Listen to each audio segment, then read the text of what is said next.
Good afternoon, everyone. We're gonna call this meeting of the TRPA Transportation Performance Technical Advisory Committee to order.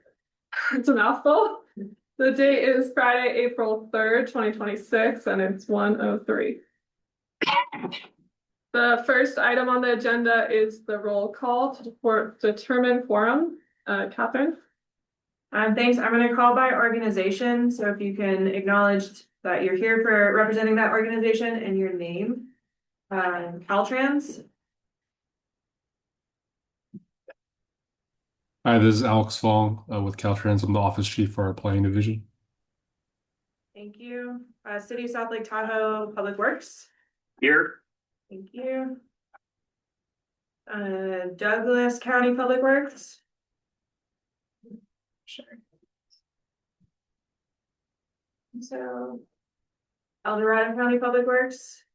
El Dorado County DOT, Donaldo Palaron. Yeah.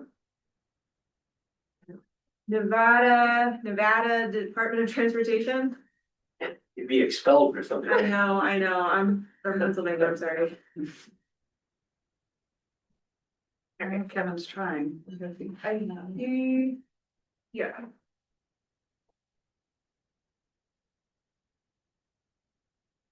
I see Kevin very online. Sorry, I was getting some water. I am online. Thank you. How long have you been asking? Not too long. We're glad. 3 minutes. No. Right. I apologize about that.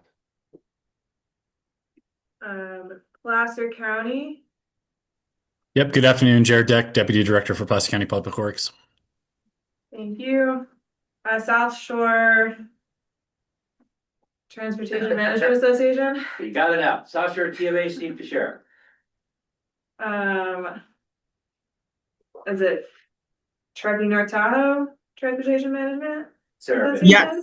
Sarah Van Sicklin with Trucking North Tahoe Transportation Management Association. Thank you. Tahoe Transportation District. I think so.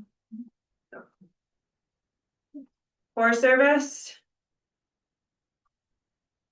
Don't think so. Douglas County. Carson City.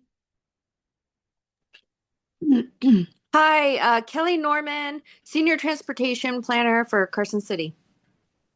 Thank you. Washoe County. Dave Solar is going to be joining at about 1:30. Okay.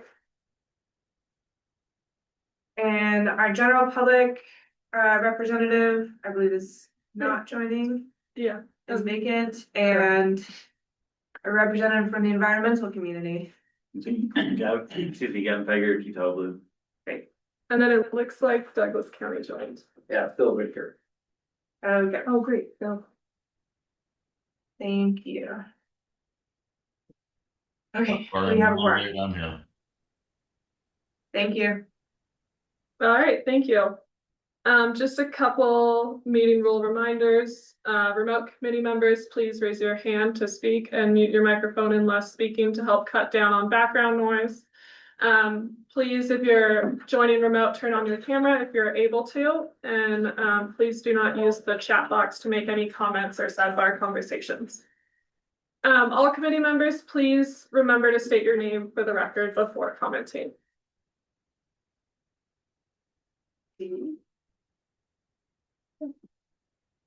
Okay, and then the third item on our agenda is public comment period for any items listed on the agenda. Any member of the public wishing to address the committee on an agenda item, please raise your hand now, either in person or by clicking raise hand button at the bottom of your Zoom screen, or by dialing *9 on your phone, and you will be called on and unmuted by a TRPA staff member. Comments will be limited to 3 minutes per person, and this comment period is reserved for items on the agenda. Comments on other matters may be redirected to the public interest comment period before adjournment of the meeting. There are no hands. Oh, sorry, one hand went up. Nick Spiel, please unmute to make your comment. Hi there, this is Nick Spiel. I had a comment on the draft biennial report, and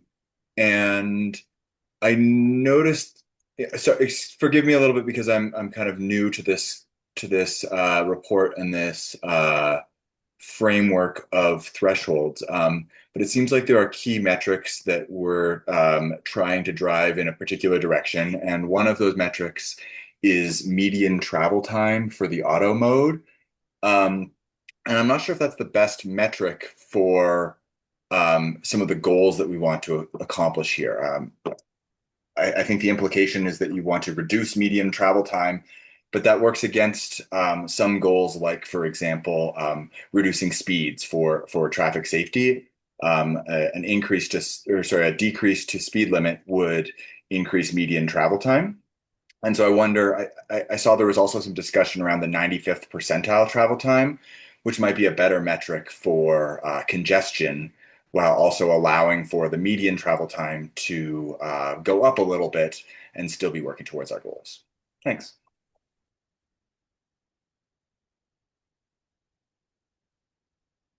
Thank you, Dave. And there are no other hand raised comment. Okay. I will close the public comment period then. And we will move to approval of the agenda. Are there any changes to the agenda from TRP staff? No changes. Or others? Okay, I will deem the agenda approved as posted. And then we're on agenda item 5, approval of the minutes. We have a draft set of minutes from our last meeting, which was back on May 29th, 2024. These are on page 5 of your packet. Does anyone wish to make a change to the minutes? Does anyone remember? Yeah. I know it's been a while. I did a walk down memory lane. They looked okay to me. Yeah, no, same. The next room's like, oh, right, all this stuff. Good reminder. Okay, then I'll entertain a motion to approve the minutes as presented. I'll move to approve minutes. Thank you. Those online, if you could unmute yourself in preparation for a verbal vote. All in favor, say aye. Aye. Aye. Anyone object? Motion passes. Thank you. And that brings us to agenda item 6A, committee structure. As you heard, we have a vacant general public representative, and I'll turn it over to Michelle to discuss that further. No, it's going to be a pretty quick one, but Miss Carol Black, some of you might remember, she was our representative on the committee representing the general public. And we were unable to reach out. Well, we reached out, we were unable to connect with her again to fulfill that role. So while we still have a quorum, we're entertaining right now filling that position with another member of the public. And just as a reminder, you know, what we're talking about today, it's a general member representing the entire region from the public. We talk about transportation issues, we get to dive deep into that data, so they need to be data oriented, familiar with some of the policies and the issues that we're facing. So yeah, I'm open to suggestions that any committee member may have on how we fulfill that position.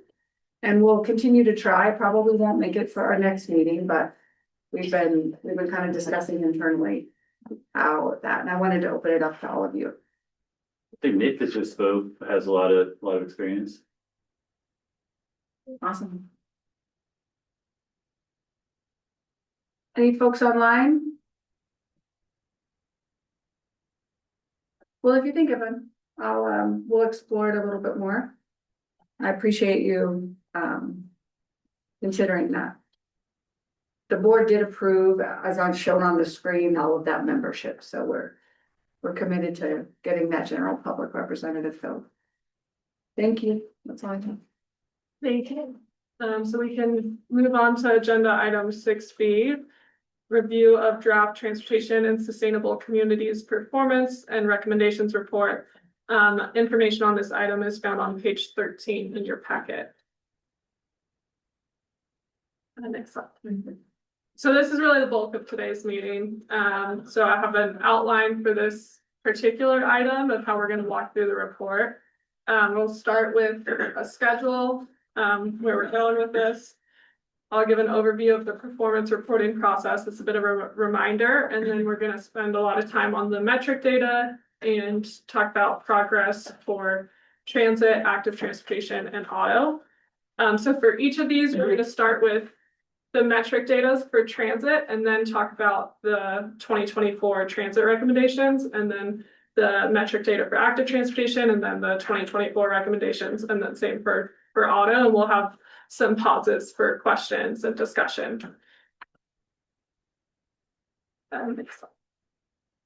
So we're here at the April 3rd first TAC meeting to discuss the draft report, data and trends, as I mentioned. And if we don't finish any of that, we can always carry it over into the next TAC meeting, which will be sometime in May. And we'll set that meeting date at the end of this meeting. And then we plan to publish the final report in June and then transmit it to the TRPA governing board. So I want to provide some context on the performance reporting process. I know some members here have been involved since the formation of this committee, but there's also some new members who are just joining for the first time.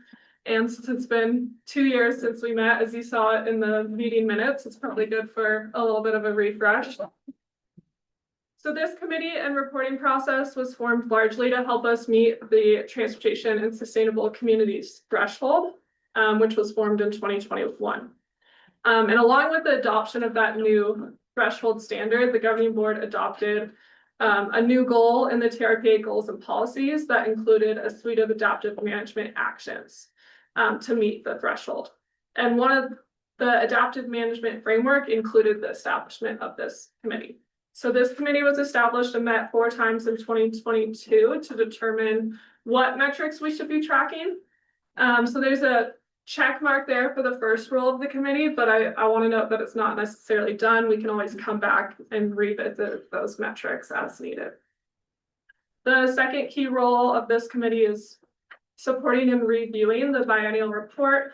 This alternates, so we have a report every 2 years, but it alternates between the performance and recommendations report, which we're on right now.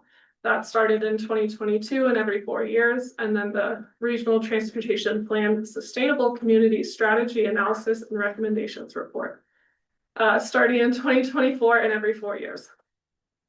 So very similar reports in terms of tracking the same metrics using the same framework. The difference is just that that second one is a bit more focused on the RTP and aligns with the RTP timeline. And then the third main role of this committee is to provide guidance to adaptively manage program, policy, and projects to attain and maintain the threshold and meet RTP goals and implementation. So as I mentioned, this process is based on an adaptive management process. It's a dynamic process to identify metrics, monitor and evaluate performance, identify underlying causes in those changes, and then engage stakeholders to drive improvements, and then check back in again to see if those improvements are working and set new metrics or responses to continue to drive progress in a bit of a positive feedback loop.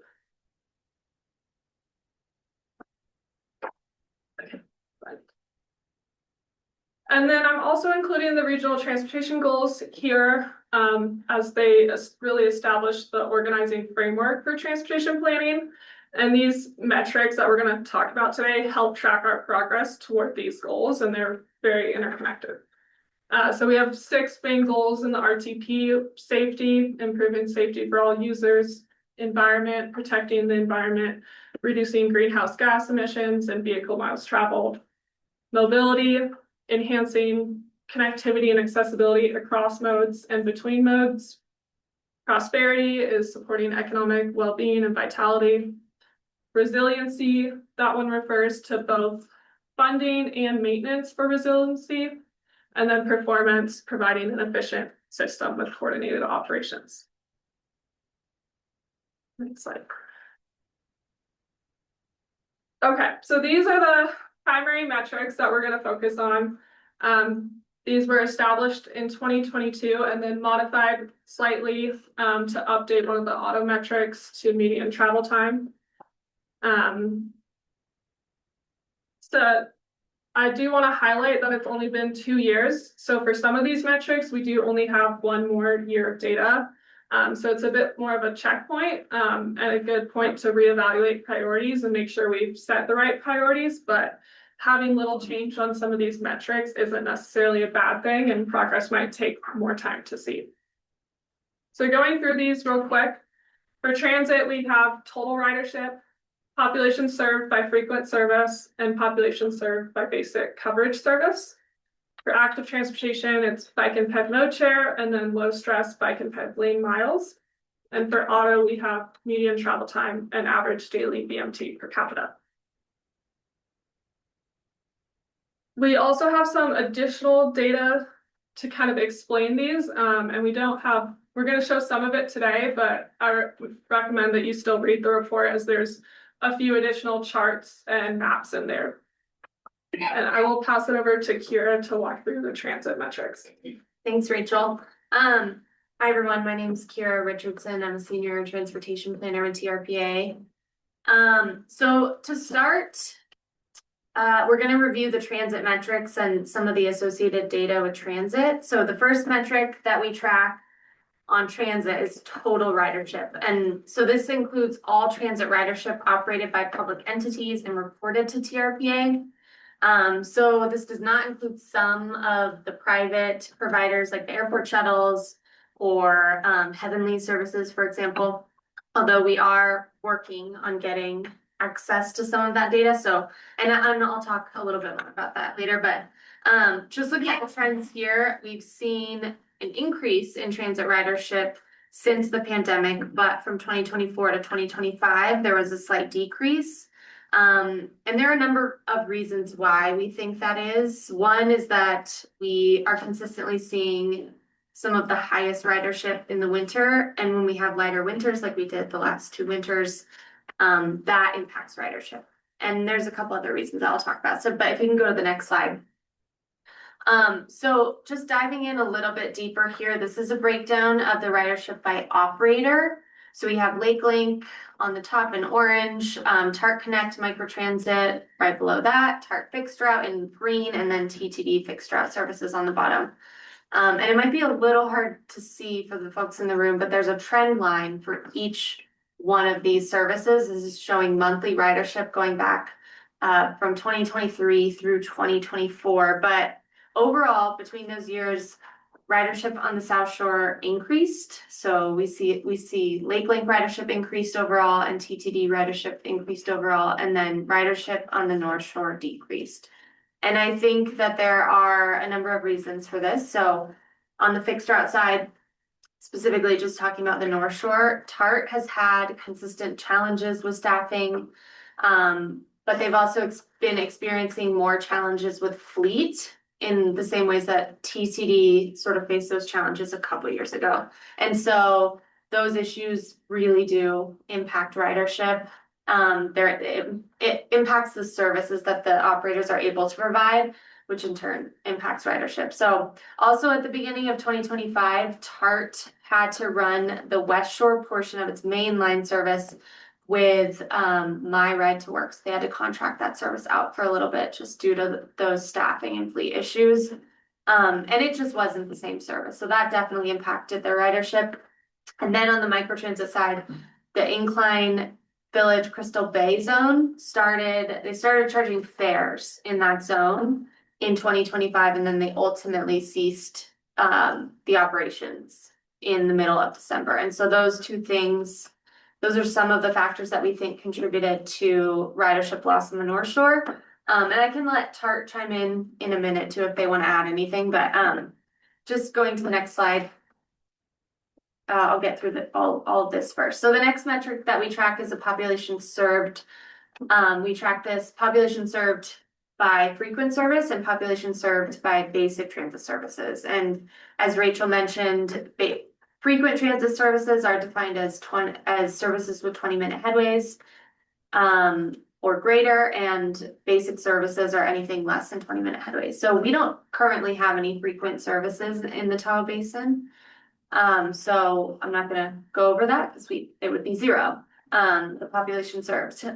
That's the goal ultimately, but this map is showing the population served by basic services, and our basic fixed route transit services haven't really changed that much since the 2024 report. And in the last report, we reported serving approximately 35,000 Lake Tahoe Basin residents with basic services.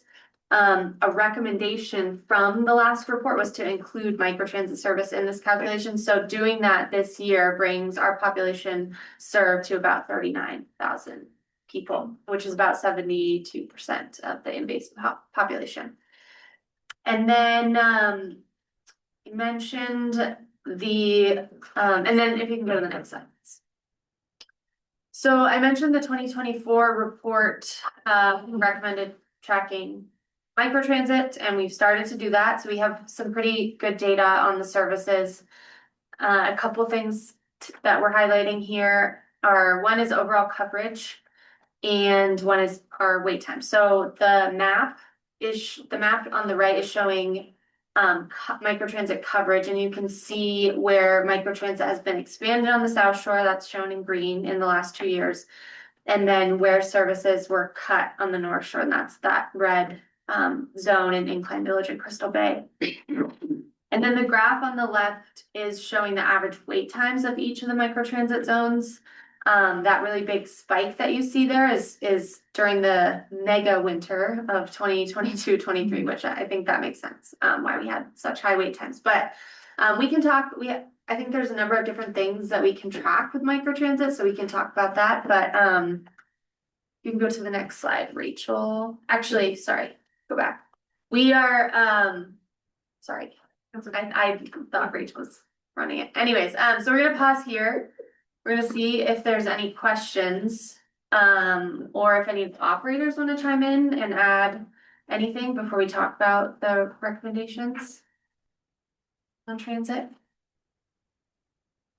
I didn't really see what the recommendations were.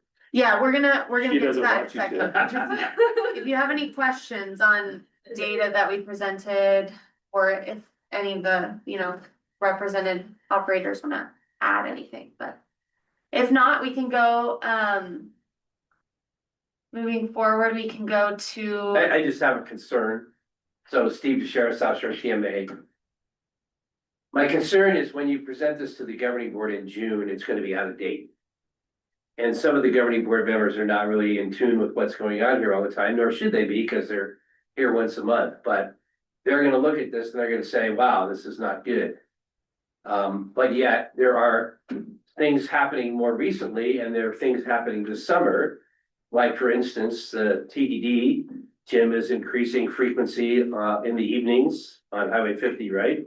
We're gonna try. And the microtransit service on the South Shore is going to zone coverage as of July 1 or thereabouts. So we'll have improved wait times. And maybe there is some way that you can communicate that to the governing board when you present the report, so that they don't think that this is the state of affairs. Sure. Yeah. Yeah, I think we have in the report too, we have a section on which we're calling transit explanatory. We have that section for each of the different modes that we're tracking. It's for that reason. There's a lot of context that doesn't necessarily, it's not necessarily reflected in the statistics that we present. And so, but it does impact. I appreciate that. I'm glad you're doing that. Thank you.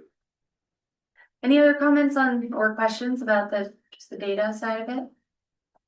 Okay, we can go to the next slide. So this is an overview of the recommendations that were from 2024. So I was just gonna go through each of these quickly, give you an update on the progress, and then we can discuss, we can see if you all agree with the progress assessment, and if you have any ideas also about changes that we want to make or any of the new recommendations. We'll talk more in depth about the 2026 report recommendations at the next meeting, but if you have thoughts now, we can just kind of start that conversation here. So I'm just gonna go through each one of these quickly. So the first transit recommendation from 2024 is to support strategies for securing and maintaining flexible operating dollars to increase frequency and coverage of services. There's a lot of work. TTD, Steve mentioned TTD is doing a lot, has done a lot in the last year to increase frequency and add new services. SSTMA has been expanding service zones, and then we've had an influx of some funding that has been able to support the transit. And then the second one, where microtransit and fixed route are present, work to integrate the operations to establish the most efficient and accessible services possible. We're definitely working on doing that. I know TTD and LakeLink have been working on that. I believe conversations on the North Shore are happening. The next is to maximize limited transit operating funds through support for operators promoting services and improving service efficiency. There's a lot that's happening with that both of the operators, TART and TTD, just adopted new short-range transit plans in the last year. And so they have several steps from those plans that they're taking to improve efficiency. And then we're also working on a region-wide Tahoe transit study, which is basically getting at this exact thing. The next is to prioritize funding for transit operations where possible within the TRPA regional grant program. We've done that. We've looked at ways that we can allocate certain fund sources to transit operations, recognize the need. I think we'll continue that in the future. So that's complete. And then the fifth one is to support workforce housing for transit employees.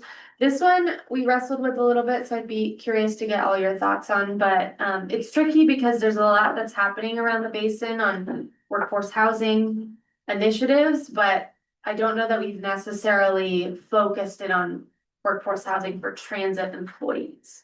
So maybe we can talk a little bit more about that one, but our assessment is, I don't know, we haven't really started that. There hasn't been a focused effort on it. Can I just ask if somebody asked you to put that in? This was a recommendation from the last report. These are all from the 2024. Okay. And Kara, and for everybody, we are currently in feasibility studies for our maintenance facility. And we are applying a housing component to that study to see if we can incorporate employee housing on that facility. I just want to let you guys know that we're looking at that. Yeah, we wanted to make sure we didn't miss anything, so we can definitely, maybe we can update the status. And last time it came up, we added it, but there was also pushback, like, why just transit operators? What about our teachers? What Right. about our, It seems like I would question the value of having the information when it's so truncated. Yeah, so maybe this is a recommendation we modify for the next one. Moving on, the next was to update the transit metric to include microtransit coverage. We did that, just went over, we're tracking that now. The next is to seek ways to obtain stop level ridership and travel time on public and private services. So I know that TTD now collects stop level ridership, which is great. I don't know that the other operators have done that. I don't think the TART buses are equipped with automatic passenger counters, but I know that's something they're looking at when they're starting to purchase new buses. So that's one component of that. The other is we are working to collect ridership data from some of those private services like Heavenly Work. It's challenging. But that's something that we're gonna continue working on.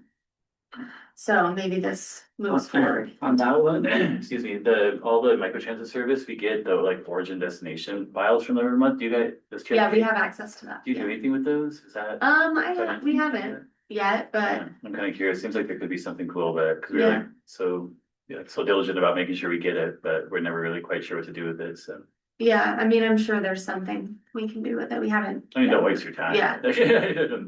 No, it's great that we have, the option. And then next is to obtain ridership data from private transit services. So that's something we're working on. And then the last was to review the TRPA code of ordinances for opportunities to further the goals and policies of transit. I think during the RTP approval process, we received feedback to consider coverage exemptions for transit infrastructure. And so that's something that we're exploring. That would help. Yeah. And so, Great park and rides and other things. yeah, so that's definitely one aspect and, yeah, I think that there's always improvements that can be made to the code to benefit these modes, but, I will pause here. Are there any thoughts on the status assessment that we made for each of these recommendations? Is there anything we missed? Thank you. This is, Yeah, we'll go back to the recommendations so you can look at them, but just some questions to think about and that we kind of want feedback on today. And then for context, this progress report from 2024 and the set of 2026 recommendations will be in a draft that we'll send to you before the next meeting to look at, but we wanted to get some initial feedback today to then prepare that draft for you. I mean, I appreciate this, I really do, very well done. What we struggle with and TARC struggles with, I think most in public transit is labor. And, how can we, I know we talked a lot about actual routes and frequencies and all these things, but how can we provide training, have a commercial driver's license facility training program up here so that, we're not dealing with Sacramento or Reno long times, like, how can we partner with local jurisdictions for that same CDL for snow removal, and other issues that might be needed? Like, I'm just kind of thinking outside the box, because for us, for any sort of transit stability, it really comes down to the labor workforce and maintaining that workforce level.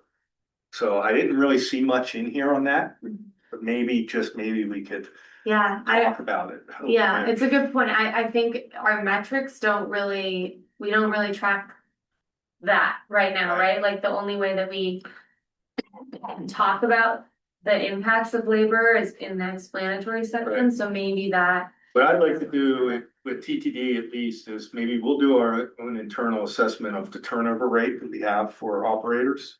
And then the costs that we're putting into that turnover rate, literally training a new driver to get their commercial driver's license. That driver gets their commercial driver's license and then leaves for a better job. We're pouring a ton of money into that aspect. So maybe we'll come back with some stats, maybe a micro report for the group at some point. So you can take a look at that, to see what impact that is with transit. Because housing is one element, but I think it's just it's not the only element we're dealing with here. Yeah. I think this group, there's not much that we can do about housing, honestly. I mean, like, you build a few at your maintenance center, but I don't see us as a group really moving the needle on that. So maybe there is something around retainment or number of drivers on payroll, or I don't know, something like that could be a better stat to track that we could make a difference on. Right. Well, we'll do a little homework on our end. I think that's going to be something I'll be bringing to our board at some point in the future in communities. Try and work. And I know the COA is looking at a holistic approach to training as well. Yeah. So Jim, you mentioned the training program, bringing something here could save money as well, right? I think so. I think there's a need in the Tahoe Basin for CDL training and CDL testing. Without having to schedule with California DMV or Nevada DMV. Yeah. And go through that whole process, almost like a third party, like, other areas. Do you guys already also employ like a bonus program if you've stayed here a year, or is there something there? We do. Yeah. We have incentive programs. So if you come fully licensed, obviously your starting pay is higher. And then you get an incentive over the course of time to stay with us. And we also have incentives for you to get your CDL, right, in a certain amount of time. We don't want to hire someone and then be training them for 5 months and they keep postponing CDL testing requirements.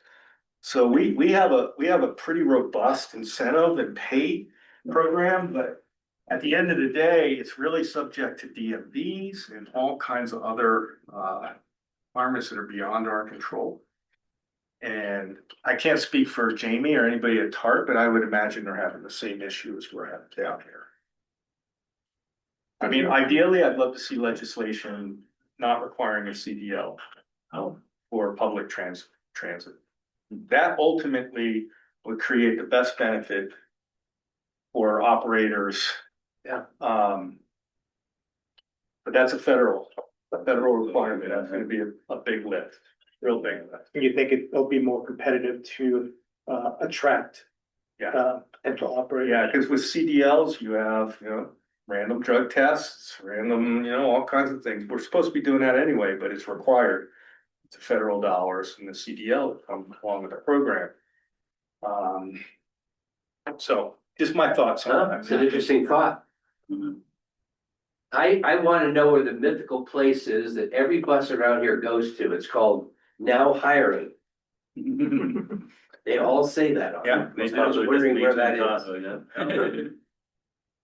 Yeah, so maybe we can think about, for the next meeting, think about maybe some like metrics that we could propose that would help maybe bring more awareness to the issue, or like that we could start tracking that. That wouldn't be onerous on the operators. Right. But just, if maybe there's value in like tracking it so that there's more awareness, and maybe we're seeing trends that we can do something about.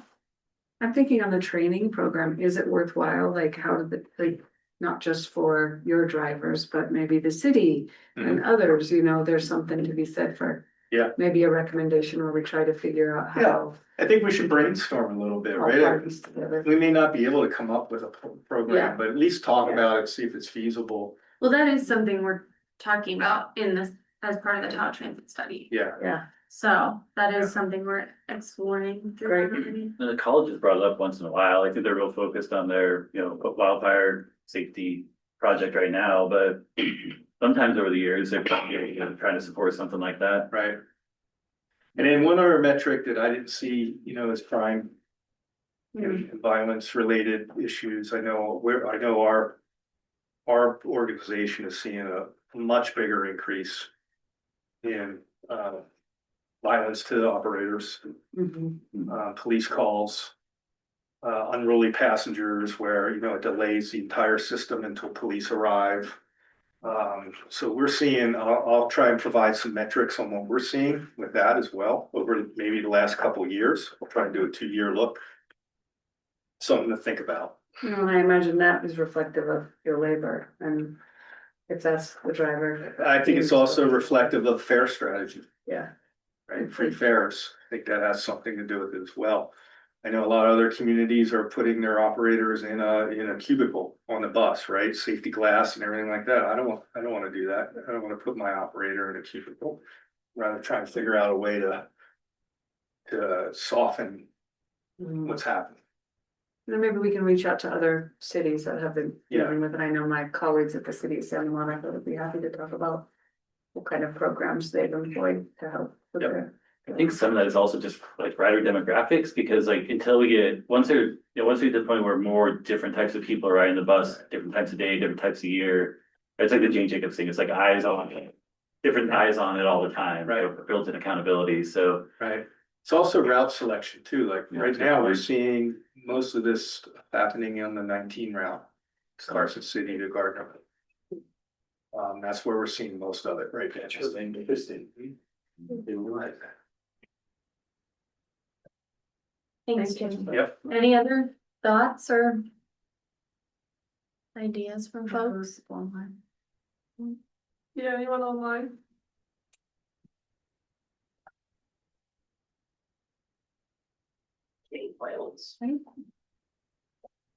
Okay, we'll keep it moving to active transportation.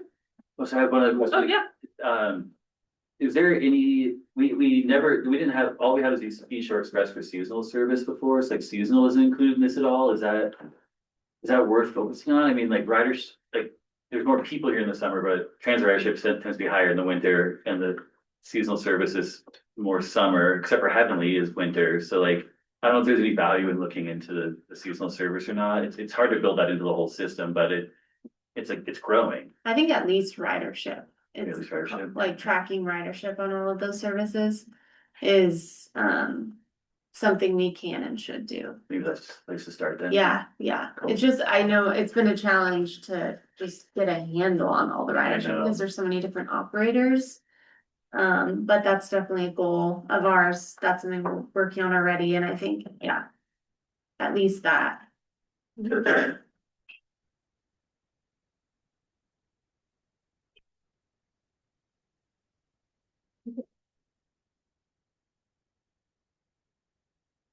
So moving on to active transportation, the first primary metric that we track is bike and ped mode share.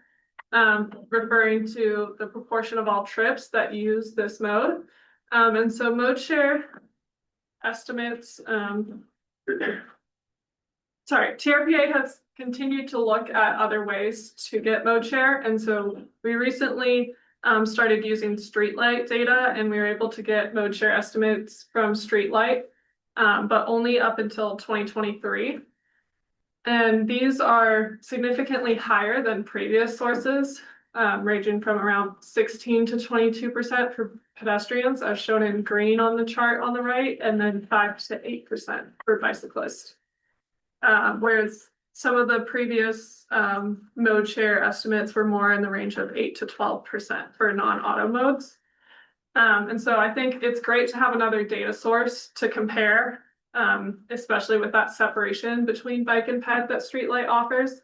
But it does underscore the need for more data, and we are going to do a detailed travel survey this summer and fall to get more robust mode share data. That we are currently reviewing proposals for that project, and we might even have an update for you at the May meeting on the status of that. And next slide. And then the second key primary metric for active transportation is low stress bike and ped lane miles. And this is using the bicycle level of traffic stress analysis and the pedestrian experience index.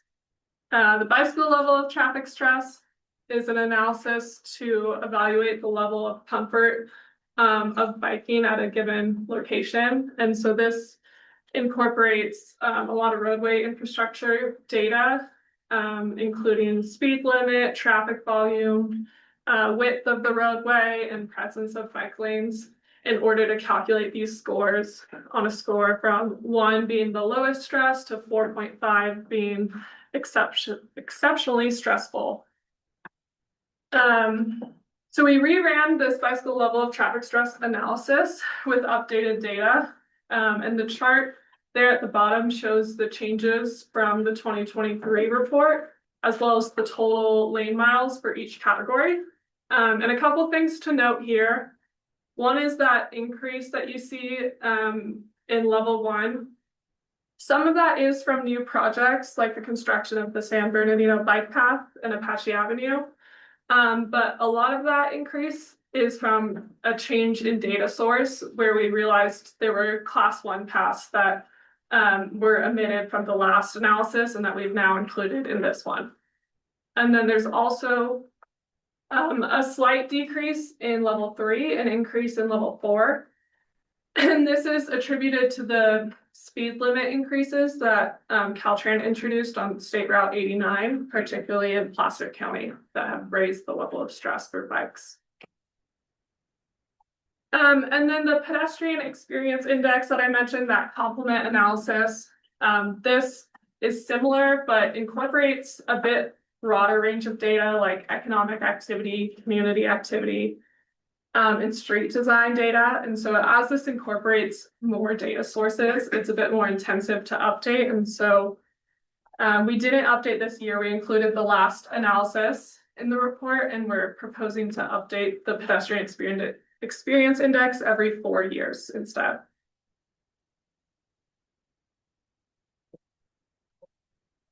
Okay, so those were the 2 primary metrics, and then this is some additional data just to kind of tell a bit more of the story.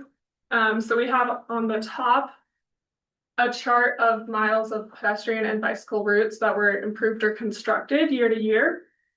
And you'll note that there was an increase in 2025, that last column, and that is mostly due to improved routes, including the Caltrans green paint bike lanes on US 50 and TCPUD's repaving project. And then that bottom chart is our permanent counters, and this shows specifically those that were installed in 2018 or earlier and have been in good condition since then, so that we can see trends over time for those permanent counters.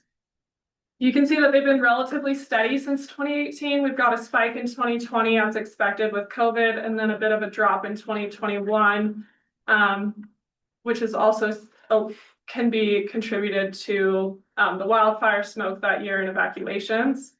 And then after that, it's quite steady, which is quite similar to those mode share charts that I showed, where we're not seeing big increase or decrease, but a steady use of the system. So I think steady is good. It's better than declining, but it would be good to see these increase in the future to show that mode shift to active transportation. So I'm going to pause here and take any questions on the last 3 slides of active transportation data, and then we'll go into the 2024 recommendations. You guys think we're missing in the data? It'll be interesting to see. I've talked about this before, not necessarily the right group, but and I know it's a struggle to try to get the before and after, like because we missed out with the Greenway, right? We didn't get really good before and after with Greenway. And even like the improvement, yeah, and with new section of Greenway going in and other bike paths, I think that's like something like a really important piece of data because it shows like new use, like really, you know. Question for the like, implementers, like the city and county, is that a requirement, right, of grant funds? Do you have to do that? No, it's, the data does help to enforce the fact that there are, like, for example, you mentioned the Greenway prior to Johnson Meadow going to be implemented next year. I did request a temporary monitor for a 6-month period last year. Cool. And so we do, Yeah. at least in our case, in most recent projects, we've requested with TRPA's assistance to put in the temporary counters, if it's a 2 counter on the roadway, or if it's a trail camera count. Those counts are not totally representative of the difference between peds and bikes, because it just takes the total number of uses. And so that's the kind of the drawback with trying to gather pre-project data. You're not really separating out the specific users. We did that for Apache.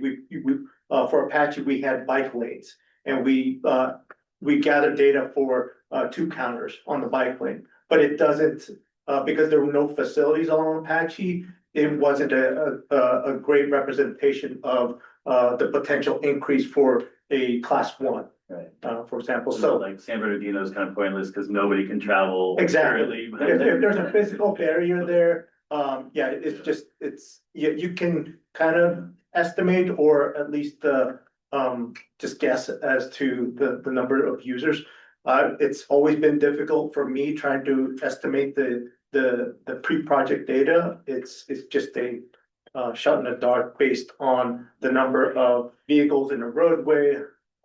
What are the assumptions that you're making in terms of how many less vehicles are gonna use that roadway as a result of a new bike or ped improvement? Not directly related to like active transportation, but where do we keep any metrics at all on micromobility? So scooters and bikes? We only have access currently to Lime's data. Okay. We've asked consistently for Bird to share it, and they have not. And the city has, I think one thing we've advocated for is the city in their ordinance to require data sharing, and I don't think that's part of it right now. Or they have data sharing with the city, but not, for others. So maybe that's something that we could continue to advocate for, because it is really valuable data. It's super helpful to see. And they have it's pretty detailed. Yeah. I thought I saw Kevin have his. Yeah, I think one more thing just to add on the same topic that Gavin brought up with the before and after data. I think TTD's smart grant program with the cameras might also help with filling that data a little bit. Maybe not as much with like. There is count data, like the vulnerable road user count data from that, and also safety events that you could get from that. And so that's something I think we could look at, especially as you have the trailer. Right now, it's kind of been more, I think, pre-project locations where the trailer's gone, and then we can get that post-project data and maybe start to show that in future reports. Yep, and we're applying for TRCP funding to Mhm. hopefully build out the California side. So that will definitely help. Kevin, I think Kelly had her hand up first, so she might have a similar question. So if I'd rather her go first, just because I'm Sure. trying to be a gentleman. Thank you. Kelly, go ahead.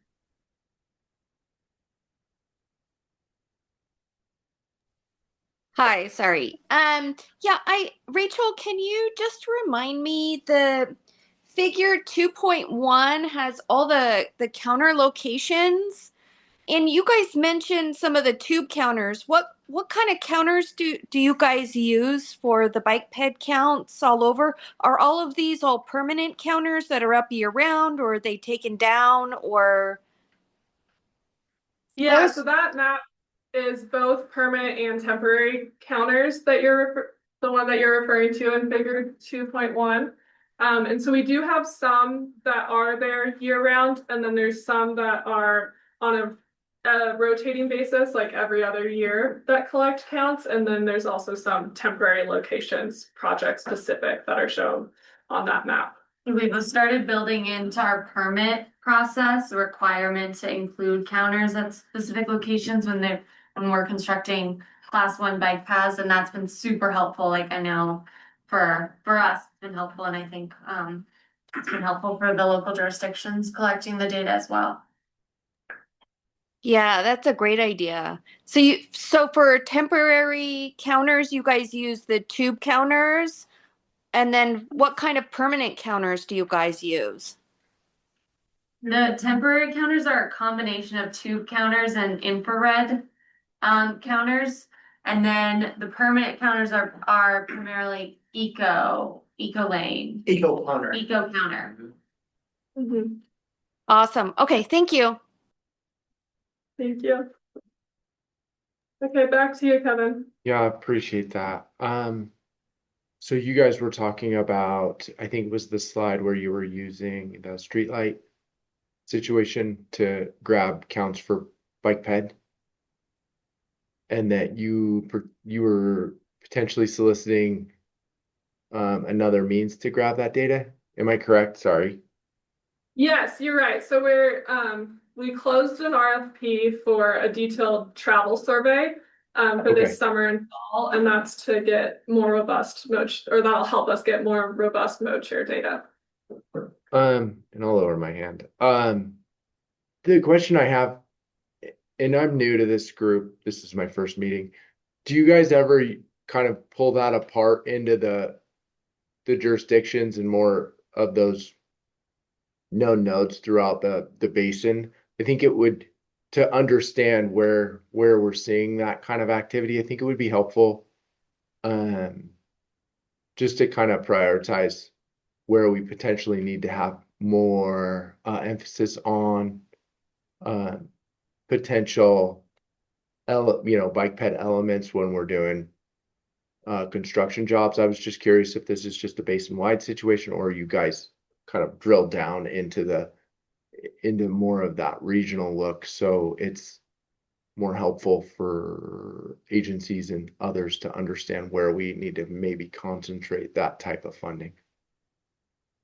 Yeah, I'd say, Kevin, it's a little bit of both, right? It is, as you saw, right, this report drives the regional transportation plan. Right. But you have a point, right? If we want to make a recommendation, it's helpful to know if one area is actually, lagging versus another jurisdiction.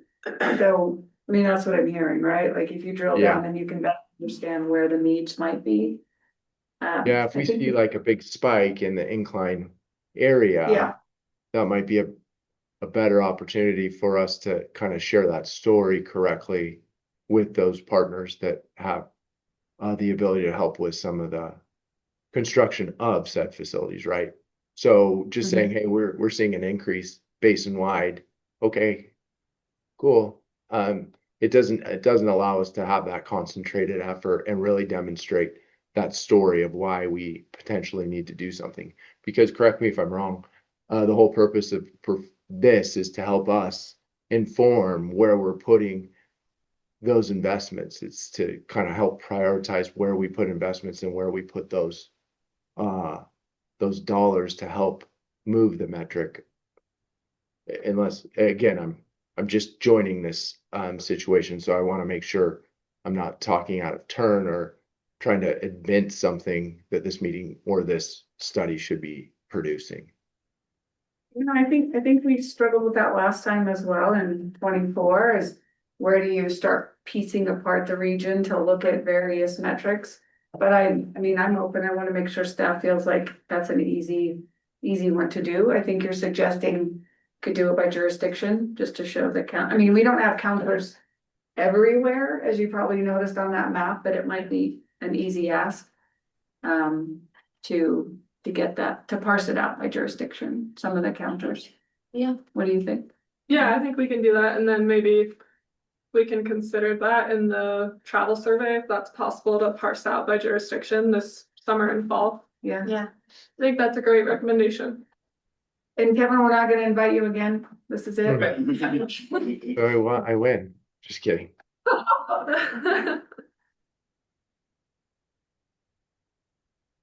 Any other questions on the data?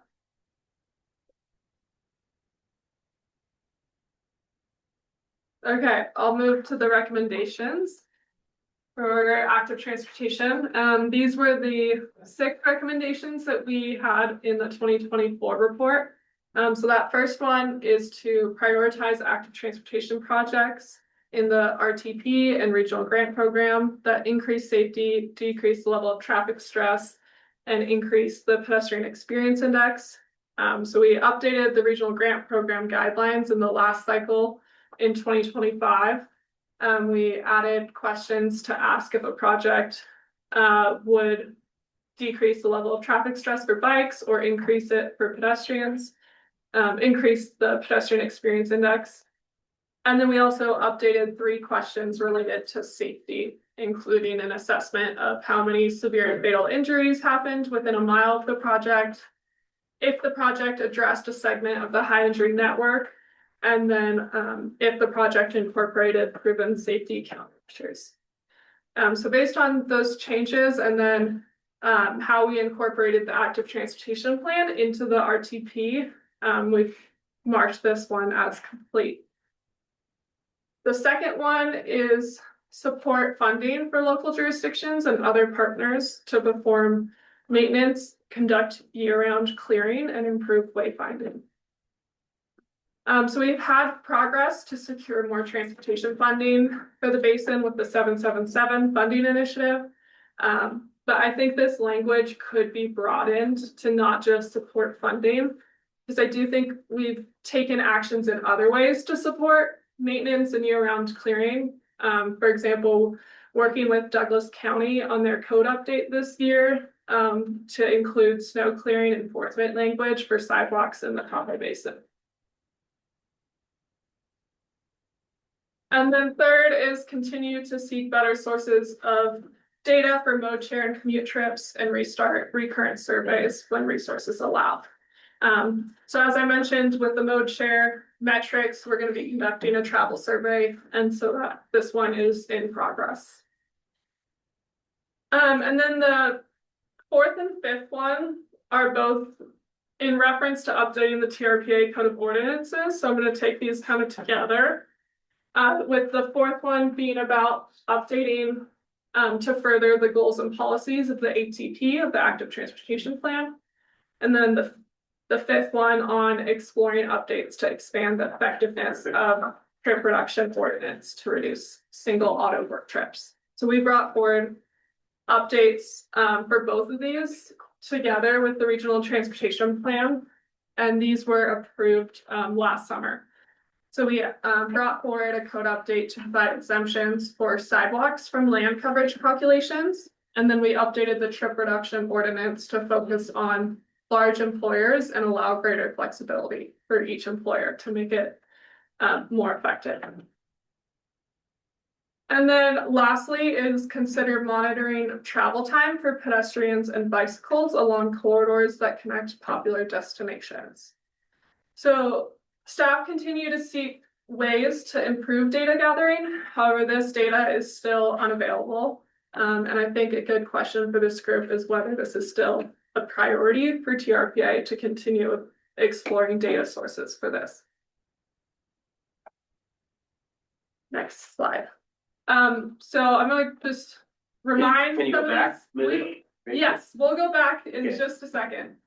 So just some of the questions that I want you to think about, and on the for that last slide is if you agree with the assessment of progress. Did your agency take any additional actions towards these recommendations that we should be aware of that have contributed to progress? Are these still the right priorities to carry forward, particularly those that are in progress or not started? Should we be carrying these into the 2026 report? And then any other changes or additions? So Steve, Sheriff Sasser, TMA, so you have, the trip reduction ordinance, which, sorry, but it's never really worked. Why do you not have van pool up there?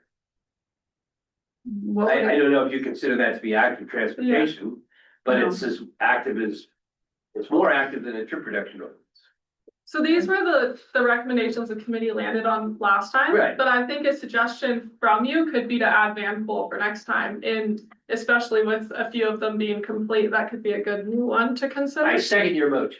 How would you want us to? I mean, To van pool work is on one that, of the though. credits you would get in the TDM ordinance, right? Like if you were doing. I just like to see it be called out because it's becoming a bigger part of what we're doing.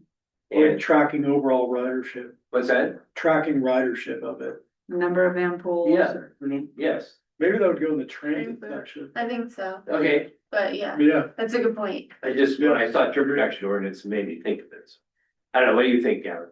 Yeah, actually, well, yes, definitely, I think it'd be good to track and transit, but I had the same thing about the TDM and commute Tahoe. It was in my mind under transit where, like, that's an overarching metric that it would be great to track. And it doesn't fall neatly into one of these three because all three of them, but, and we don't, I guess we don't really have, the only overall metric we have is the required BMT one, right? So it'd be cool if there's appetite for having some overall metrics. It seems like participation or compliance with like the ordinance, number of businesses or number of employees would be a really good one to track, because that's also be a great thing to highlight to the governing board that it's not being implemented as much as expected since 1990s. So, Right? So the TMAs, we worked with the TMAs to see how many businesses.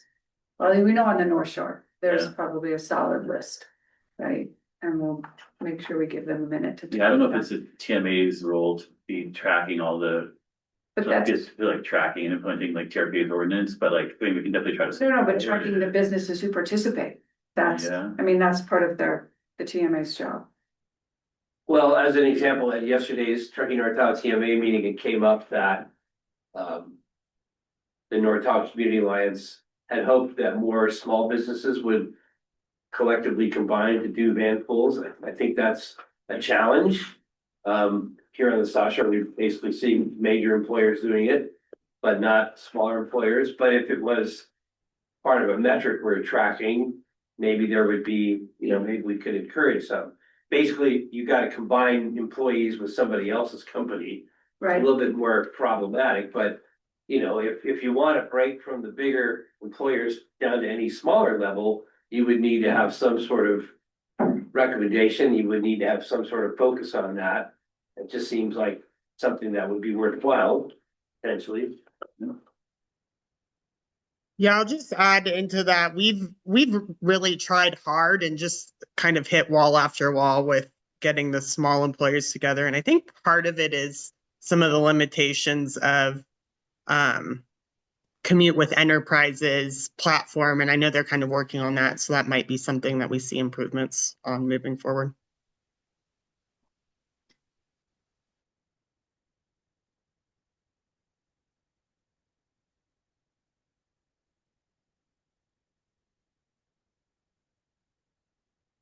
Anything else? Yeah, any other comments, suggestions to change? Well, I know TRPA only tracks the VMT savings within the basin, but there are bigger savings outside, but even in the basin, it does accumulate.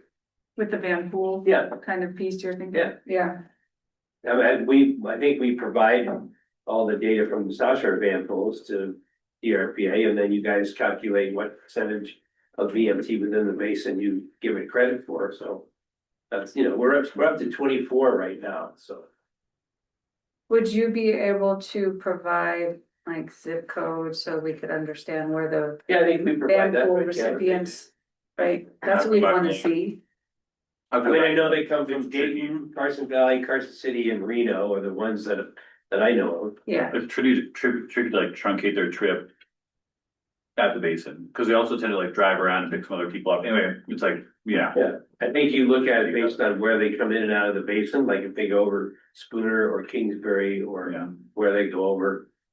Right. Yeah. However you want to calculate it, I'm just saying there's a data There's a set. story to be told there and a good one. Yeah. Yeah.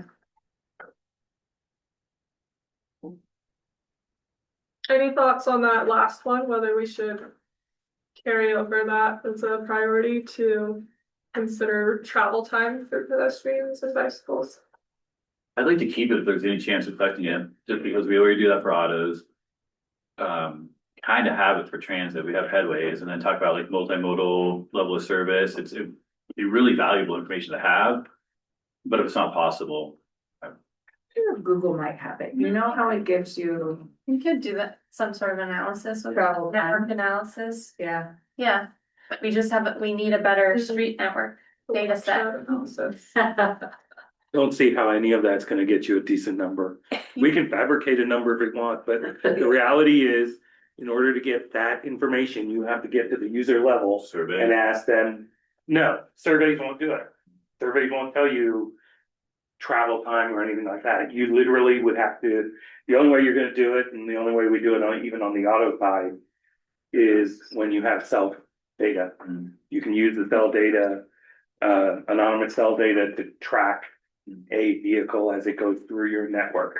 And you can then see it cross 2 points and figure out a travel time. But unless you can find 2 points and match that up with an identifying person or bike at one end and Like if they go on all different. realistically, You could get a What is general, Strava? you can get an estimate through a network analysis. Yeah, that's what I was gonna say, because we do the bike month. I think Strava has all that data, and in terms of travel time, from point A to point B and generalize and, do an algorithm analysis as to what the averages are in certain areas and where the frequencies of travel, is most used. And so with all that, I think the snapshot in time would be that, bike month. And all the data that's gathered by Strava, I'm not sure if that can be shared through that, but I think it just total trips in mileage. Yeah, Strava collects all that. I don't know that we It's have also- access to it though. It's It's okay. But you can, you can, as long as you have like an average speed limit that somebody, or like, speed that somebody's traveling with by walking or biking, which would just like have to establish the speeds, then you can do it through a network analysis. You have to have an updated network data set, which we have been working on. But people do that all the time for like fire trucks. That's how they estimate how long it's what their response time is for, that's the software they use. Same principle, it's just walking and biking, and we'd have to identify what destinations would be. So, 'cause that's pretty vague, like connect Yeah. popular destinations, that's a little, And you have to differentiate it between commute versus recreation. right. Because most people that commute will tend to travel faster than recreational use. I was listening to the whole thing with e-bikes and like. Could be a little tricky.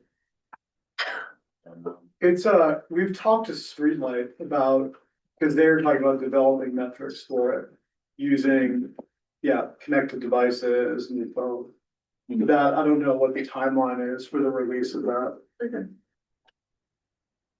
Is everyone in favor of keeping it? Well, yeah, maybe modify it though, cause Yeah, I, like, you guys have to do the work if you think it's possible, like. Yeah, I think it goes back to trying to gather that data, monitoring travel time, that's gonna be difficult. Yeah. I think that, again, it's based on the user, tracking that and providing that information to you all to get a representative set. Yeah.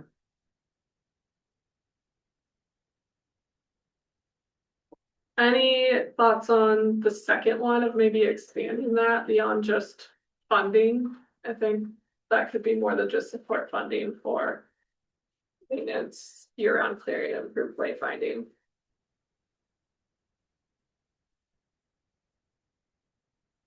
Like more like kind of programming stuff, like education, like outreach, like what other kind of stuff you thinking? Just like the example of working with Douglas County to update their code, because their code didn't have any enforcement of snow clearing for sidewalks for the Tahoe Basin, and we worked with them that they're gonna include that language or propose including that language in the updated code. So things like that that aren't necessarily funding, but or a good example is like how the city took over the contract of. Shoveling sidewalks within along Highway 50, like that's a great example of something that could maybe be done. Would support funding or policy changes and funding or something Yeah. in that Yeah, vein. I think that would broaden it.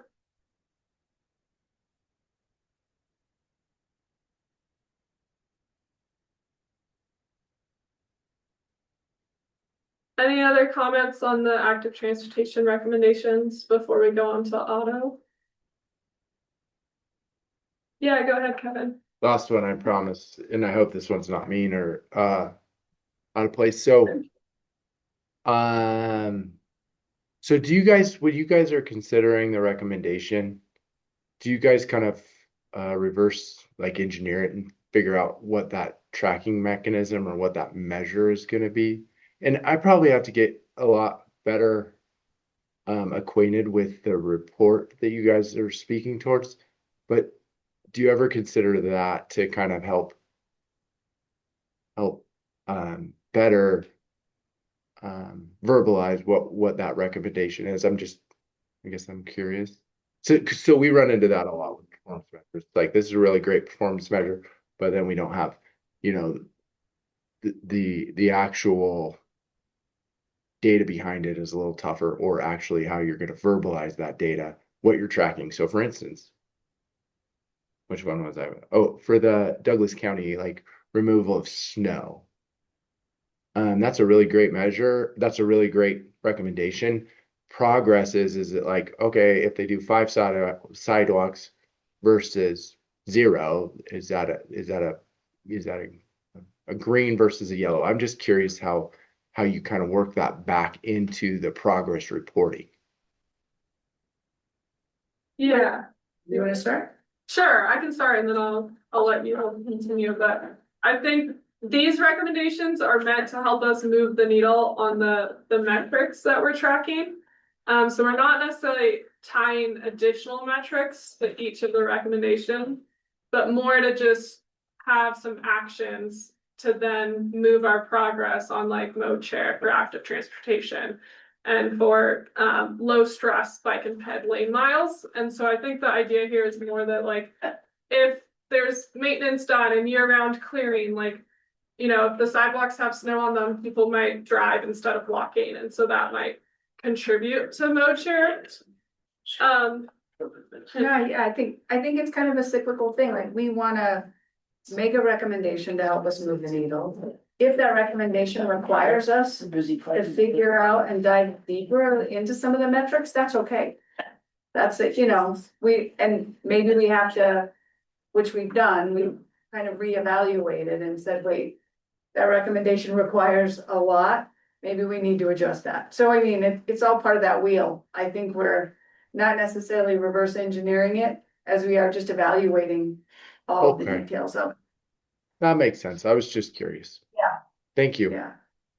Yeah. Like the travel time is probably a good example of that, because the idea was that we want to like I remember these discussions years ago, over the years, like wanting to get to some kind of parity or equity or something where it's like, if it takes 10 minutes to drive your car anywhere you want to go, you're never gonna do anything else, you know? So making it faster for bikes or pedestrians and transit, maybe a little bit slower for cars, so that's a hard one, but like, I think that was the idea behind this. I mean, that's why I like that metric, but there isn't really much to measure because like, if you had a new, I mean, I guess like extending the greenway, that's a good example, but that cuts travel time way down. I don't think we have that many opportunities. I don't know. Yeah, I also saw it as a way to show that the value of a class one trail. The Yeah. value of, you know what I mean? Totally, exactly, yeah. Those aren't cheap, right? So the value there is that we've just reduced your travel time by, X. Yeah. So, I mean, that's kind of what I was thinking as well. So You maybe it's could not do a so lot much. with it, Totally. if we think it's a. Like maybe it doesn't have to be super accurate, like we don't Yeah. have, but it just needs to be consistent. Yeah. So like, and responsive enough that if you do add in the greenway over Upper Truckee, like that should, I mean, that's in half, time of like, Yeah. over to Barton and beyond. Yeah, so maybe it's just like, it doesn't really matter what the actual speeds are, but it's just like using the consistent methodology so we can see the benefits of some of these new, especially class ones, yeah. Yeah, I have another fun example. We want to keep ourselves on time and we are right on time now, but I love to tell a good story. So, Keys Boulevard, that's where my dentist is. I would ride my bike there. But once it was paved, I saved 7 minutes on my trail.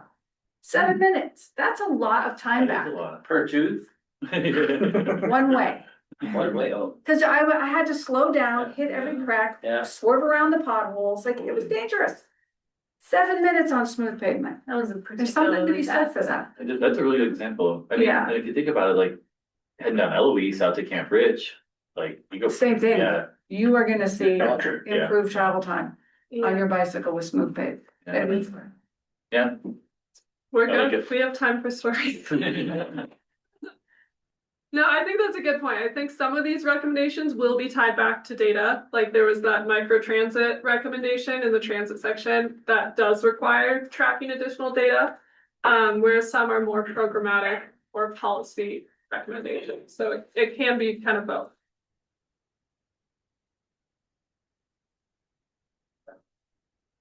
Okay, so I think we can move on to auto and I'll pass it over to Dan.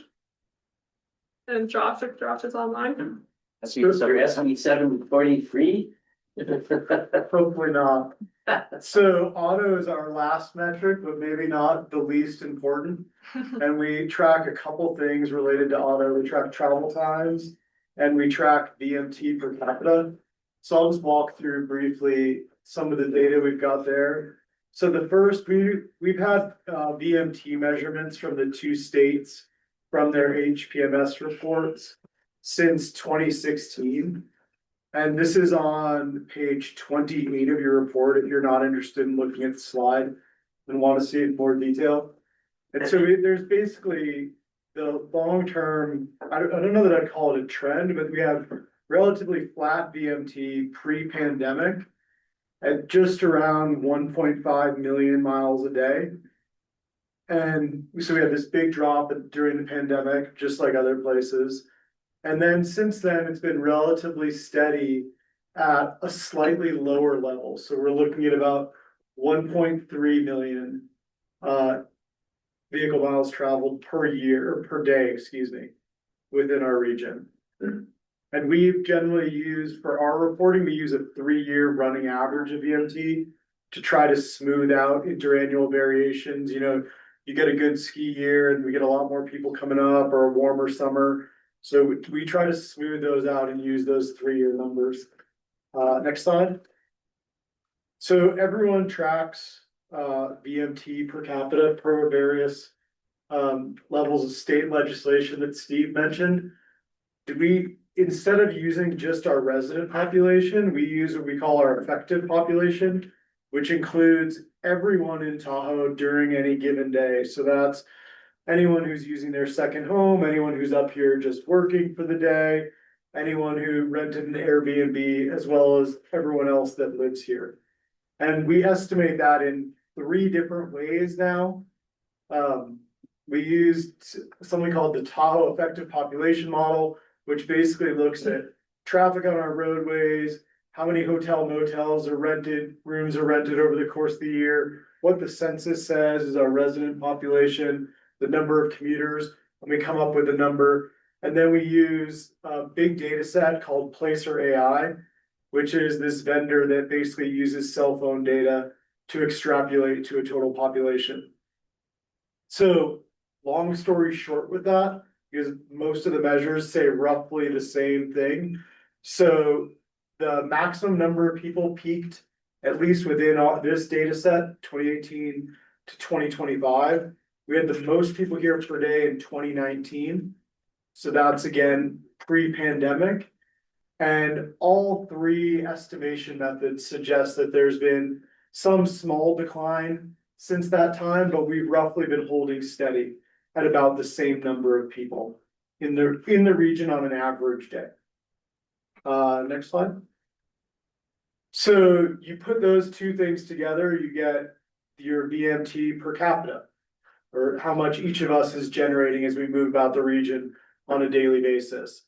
And one of the impetuses for this group was to track how we're doing relative to our goal of reducing BMT per capita.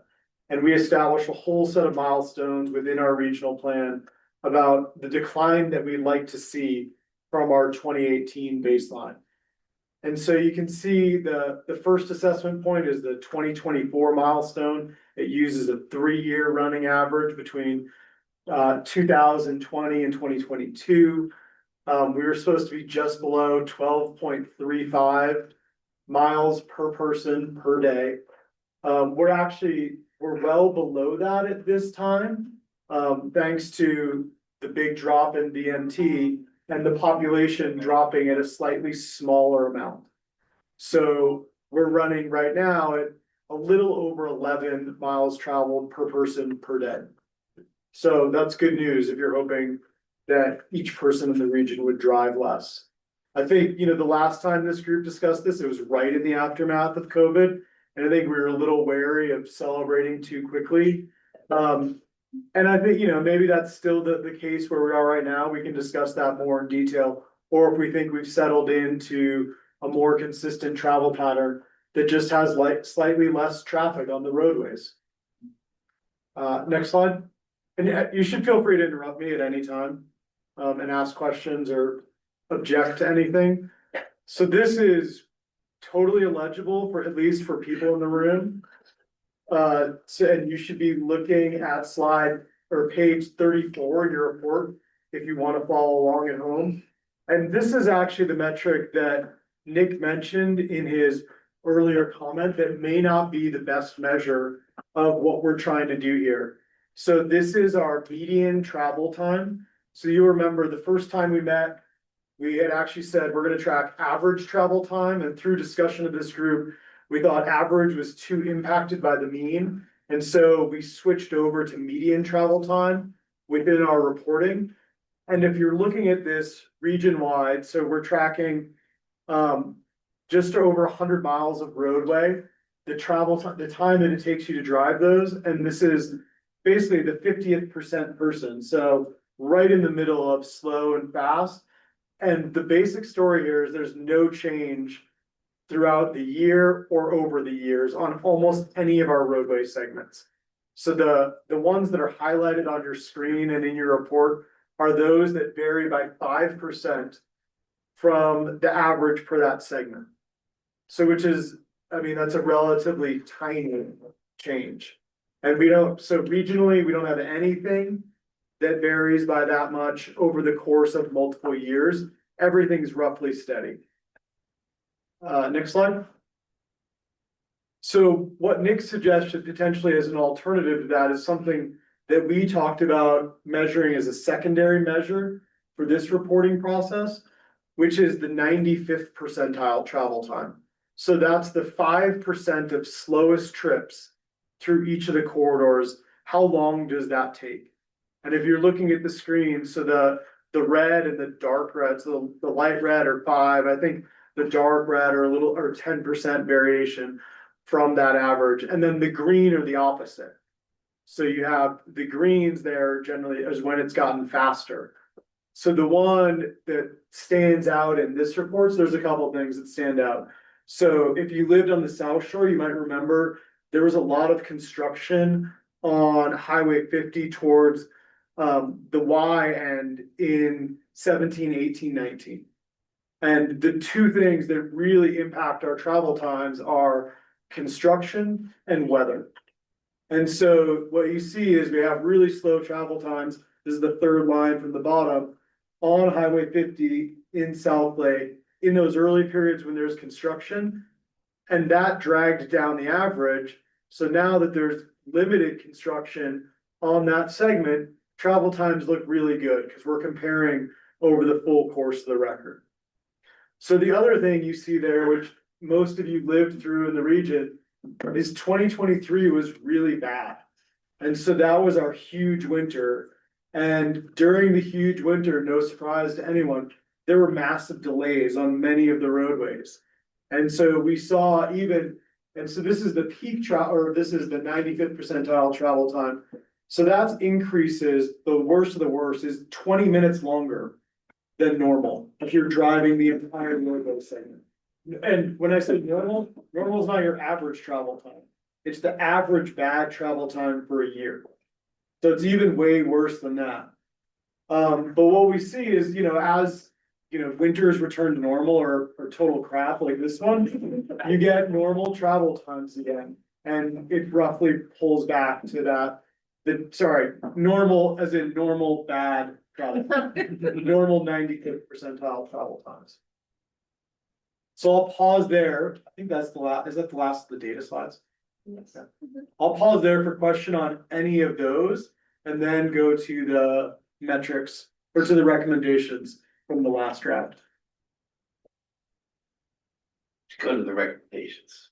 Dive right into recommendations. Sure. Progress. So the recommendations from the last report, I gotta look at my cheat sheet, so I can barely see the screen. So the first one related to continue to implement regional plan policies that reduce reliance on the automobile. And obviously, so we adopted an RTP last year that maintained the same focus. It's not expanding roadways and we're not adding a whole bunch of induced demand by building more. And we are trying to push active transportation and transit. So we said that one was in progress. We imagine most people would probably continue to support that. I will say within our group, one of the things that was flagged is that's a really general recommendation. And maybe we could push this group to be more specific in ways that we'd like to reduce reliance on the automobile. Or not. Or not, we're happy to continue forward with generalized recommendations. Right out of the compact, you're safe. Exactly. It's hard to debate that one. Right. We're all, yeah, as Steve mentioned, we're obligated by state and federal law to actually do that. So it's hardly a novel or controversial recommendation from. Well, it's controversial with some, but it doesn't mean it's not defendable. Yeah. So the second one is the only one of these that we assessed is done. That was replacing the median or the average travel time with median travel time. So congratulations, group. We did one thing. I guess we'd open for discussion about whether, I think we harken back to Nick's opening comment of, should that be the primary metric here? Should reducing delay in our worst periods really be the primary metric rather than reducing average travel How would you times measure it? in the automobile? So this is actually an easy one because we already measured both. Okay. So it would just be flip-flopping the measures within the report. And the idea would be that it better aligns with our intent. So we're not really asking people to increase speed limits throughout the basin. Like Well, what we- does median travel mean anyway, right? Yeah, Means 50% of the people. Well, I know what I mean. that's a Dr. Q question. but I mean, Christian, He's gonna get to know Steve. Higher ed, Take it. right. Yeah, that's it. The only thing I'll say is that when we start talking 95th percent travel time, I just spent the last 5 minutes trying to remind myself that 95th is the right quantity because we're ranking it from longest time to shortest time. That's not normally the way we think of things in other realms. When we think of speed limits and stuff, we're thinking fastest to slowest. Certainly Caltrans is, yeah. And so, you know, I understand it flips whether you say 5th or 95th, but keep in mind that it's harder to wrap yourself around a 95th, that 95th. Because to me, every time I hear 95th, I'm thinking it's the top, it's the speediest of the top 5%. And that's not really what it is. You are actually looking at the slowest 5%. And I agree that the slowest 5% could be a good measure. But just remember, it's when you start talking percentiles, it's hard to explain to people what you're really telling them. I mean, to that point, we could just label it slowest travel times. Yeah. We don't, I don't know, we're not wedded to 95th. Yeah, so I mean, Yeah, yeah. You know, the slowest 5th percentile or something like that. But Yeah. like I said, don't get me wrong. I know what you're talking about and I should know that you're 95th, what that means, but sitting there doing mental math for 2 minutes to get your brain to flip so that you're thinking about it the right way tells me that it's probably not the best way to present that information and that there's probably a better way to explain it. I also think if this group is doing mental gymnastics to understand it, and Yes. this is supposed to be like a publicly accessible report, Yes. then I think we're causing even more harm on the people we're trying to communicate to.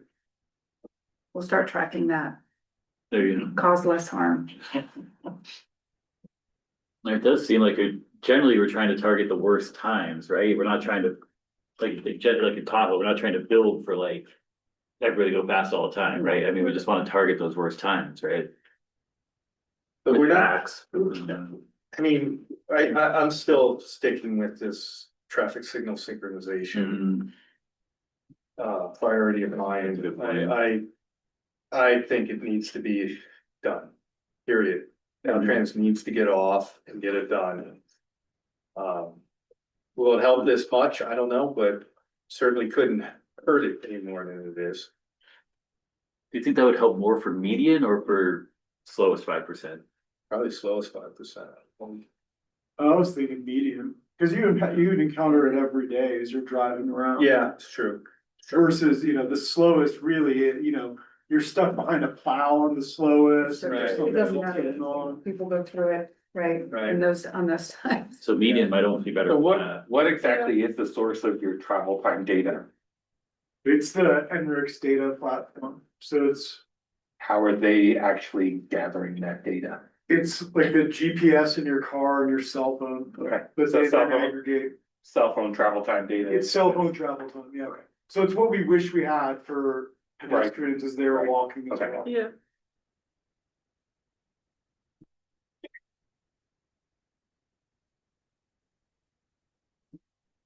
Okay, And you're already collecting both, could you just keep yeah, we can just keep going. doing both? There's a lot of work to do both. I mean, there's, all No, right, maybe that's. so the next, I think, 5 relate to additional data. And dissemination of that data, so one was to promote better coordination and dissemination of real-time travel information. So how do you do that? What's in progress? So. How are we doing there? Well, I think last time we talked about just the role of the TMAs in this as well and coordinating with Caltrans and NDOT. And We do the being map, aware just- of everything that's happening and getting feedback from the local jurisdictions on this. I think another thing that is gonna help with this is we just started a transportation systems management and operations plan for the basin. And I think that will help with progress for this recommendation. And I was reading in the minutes of the last meeting about how somebody wanted to manipulate construction areas, you know, which is pretty impossible. Well, so in the TISMO plan, the systems management plan, she's talking, that's exactly what we're talking about, is Yeah. how you can use technology to better inform someone to go around that, or, you know, to be like that information sharing and. I mean, if that, you know, the light up sign you see that says 2.5 hours to Placerville, and you're like, well, I'm not gonna go then. No, that's easy enough. There was some inference that you could get the people working on the project to do something, which typically those are not the people that are gonna be warning anybody about anything. They're busy doing the work. Sure, So- but in the contract, maybe it says you need to be communicating more with the real-time system that's in the region, right? And then they're logging in and logging out, who knows? I think there's more to be said there, and we're gonna explore some of those Okay. technology Yeah. advancements. I think smart ITS build out will help a lot too. Definitely. Yeah. I think this is one that's appropriate to keep for the next Okay. report, cause Yeah, I wasn't as you suggesting said. No, taking it I'm out. agreeing. I think there's more progress that needs to be done here. Like, we've made some progress, Yeah. but I don't think we have Place to go. done all of this yet. So the next two after that relate to our effective population model. So one was that we consider or other ways of estimating the effective population. And so we've been using Placer AI to do that. And there's actually, if you're really interested in the report and you dove way down into the appendices, we've got 2 or 3 appendices basically related to number 4 there. And I think at the time that this recommendation was made, we maybe as an agency pushed you as a group to say we should just adopt the big data version of this, and it would be super easy for us because then we wouldn't have to compile all these other data sets. So what happened in between is that Placer AI revised their methods, and there was a huge drop in their effective population. So much so that. Find that real quick for some newbies on effective population. Oh, so in fact, that was what I talked about earlier, the effective population. It includes everybody that's here on a day. Good. Your, visitors, residents, everyone. And so the good news of their reestimate was that it was far closer to our estimate of the total number of people that we built up from the census and rooms rented. The bad news was they said, we're not estimating it all the way back to 2018. We're only gonna use our new methods going forward. So it sort of highlighted the challenges from a regulatory seat when you're trying to track progress over a long period of time of using, big data platforms that are always, they're always changing. And the changes, like we had a number of calls with them, the changes very well are likely an improvement. They looked better to us as well. It's not Same, hard to trend. exactly, they're hard to trend, same general pattern, but hard to trend. So I think we're a little bit more cautious on that one right now. Number 5, that requires board action. We just haven't done it. Caltrans released a new number for 1 year in VMT. We need to incorporate that to our board, that number into our board and take it. So we will eventually do that. The last 2, so one related to developing a multimodal level of service index. So per Gavin's comment, like we're tracking automobile travel times. Why aren't we also doing better tracking of the experience of pedestrians and bicyclers on our roadways and on our network? And that's something we are doing as part of an update to how we analyze VMT at the project level. So that's why we put that as in progress. And the last one related to the regional mode share and how we better estimate the regional mode share. And Rachel mentioned that we were looking at using streetlight data to do that. I think it's somewhat of a success for us, although they're still struggling with their estimation methods.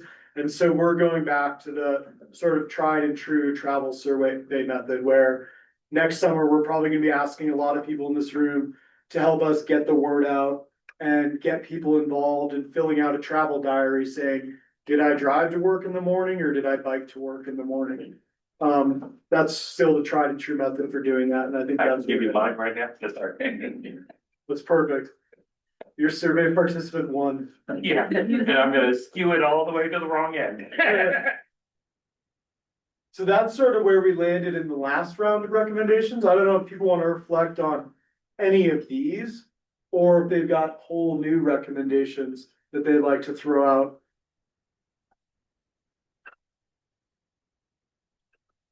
I don't know, I see, everybody that tracks stuff like this with big data has the same problem where they keep changing their methodology around so that you can't do trending, which is part of what you're trying to do. Yep. So I don't know how you overcome that. It's just a function of new technology, I guess. And that we're all sort of beholden to these big data platforms. Yeah, so it's 100%. We've been attracted to the big data because it's readily available. Right. So you saw when we were looking at the effective population, like Placer AI gives us the number of people in the region every day, roughly with like a 2-week lag. So we can tell you how many people were here on St. Patrick's Day for their best estimate. And when you look at the DOTs, the same thing is true for like AADT on our roadways or the volume on the roadways. Like we get the big data numbers much faster. Yeah. They also happen to like jump around a lot more. And then they're very likely to revise theirs once the DOT come out with additional counts in theirs. And so we've struggled with how do you incorporate that? It's a struggle. I don't know what else your choice is. I don't know if others in the group have had other experiences or better experiences with the big data sets.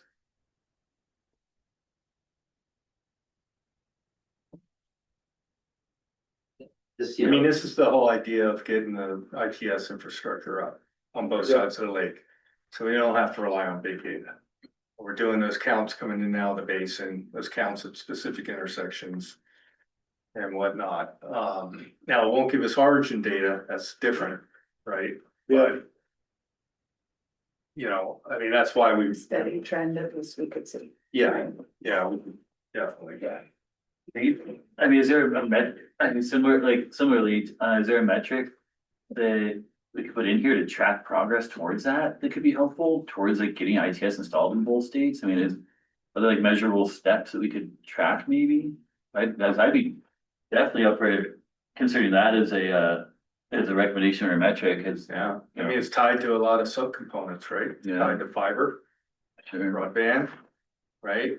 But we don't have to, say everything like we're trying to make BMT go down. We don't know if any of these policies, like we don't have any idea if these policies and projects, like which ones are actually affecting BMT or if it's all external stuff, All we know is we're doing things that should reduce BMT and BMT seems to be going down. So that's good.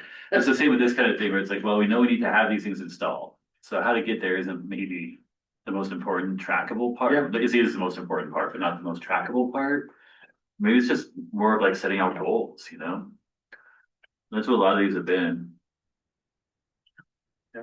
I don't know if you have an idea for. It's just drop when you're trying to. Prioritize data sources that Yeah, reliable, I don't know, trend, like we can get trending data from or. yeah, maybe it doesn't have to be so It's sophisticated. hard when you're trying to translate it into a regulatory framework, Right. which is why I always question what it really means. Can I ask a question of what do you pay for your big data annually? The sources vary, but.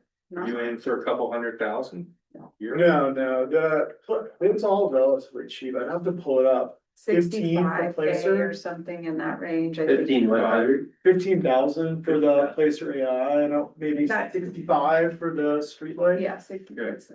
So it's under 100 for both. Okay. And then the NRICS, the delay data, we get either heavily discounted or free from NDOT.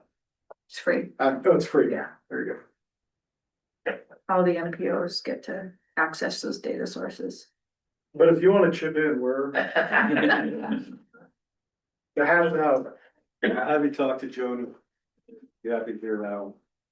I think we have a hand up online from Kelly. Hi, everyone. I've been listening to your conversation. This is Kelly from Carson City. I was thinking, you asked a question about the first recommendation, and that got me thinking about, we just updated our coordinated human services plan for Jack and for Campo, and we measured transit propensity. And I was thinking about if we measured transit propensity, which is the likelihood of other people need, the amount of people that may need transit that aren't using it right now, right? If we had a transit propensity index and we had a pedestrian propensity index and we had a bicycle propensity index and we had an automobile propensity index.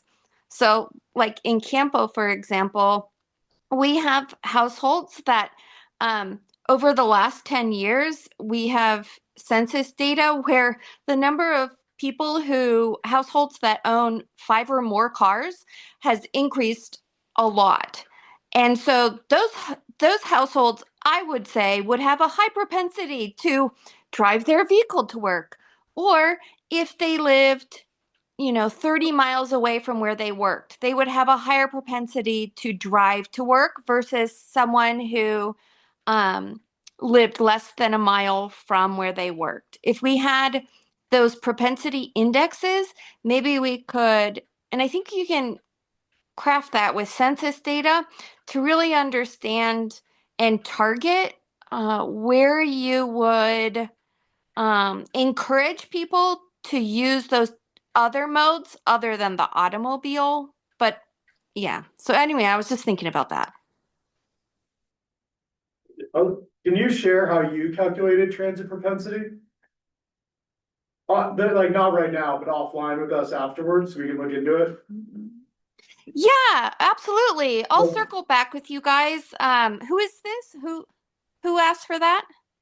That was Dan from The chief science officer. Okay, chief science officer. Maybe I know Rachel and Michelle, but I'll circle back with you guys. Rachel's better to work with than me. Yeah, you can reach out to me. Yeah, it was really interesting, and it really gave us a lot of ideas about how to target those transit riders that we're not targeting right now. And anyway, I thought, if you guys are looking to reduce the reliance on automobiles, if you knew those areas with the higher propensities for pedestrian, bike, and transit, or even mode share, then you could target those populations for, I don't know, whatever you guys do to, not get people in cars, promote trails or trail rides or, something to get people interested in doing that, so that you would encourage those people who are already inclined to do that, to make it seem to get over that barrier. But anyway, just an idea. Yeah, I like it. Thank you, Kelly. I think that's kind of similar to NDOT's recommendation about looking at jurisdictions a bit more for some of the data, but maybe for the propensity side to kind of get where people are that would be interested. So how do you track like your progress on infrastructure? Right? I mean, sidewalks have always been a barrier, at least the South Shore. Communities don't have access to mainline routes. Park and rides are almost non-existent, right? Should there be some sort of, metric on progress on, the capital side of the RTP that's dealing with some of this?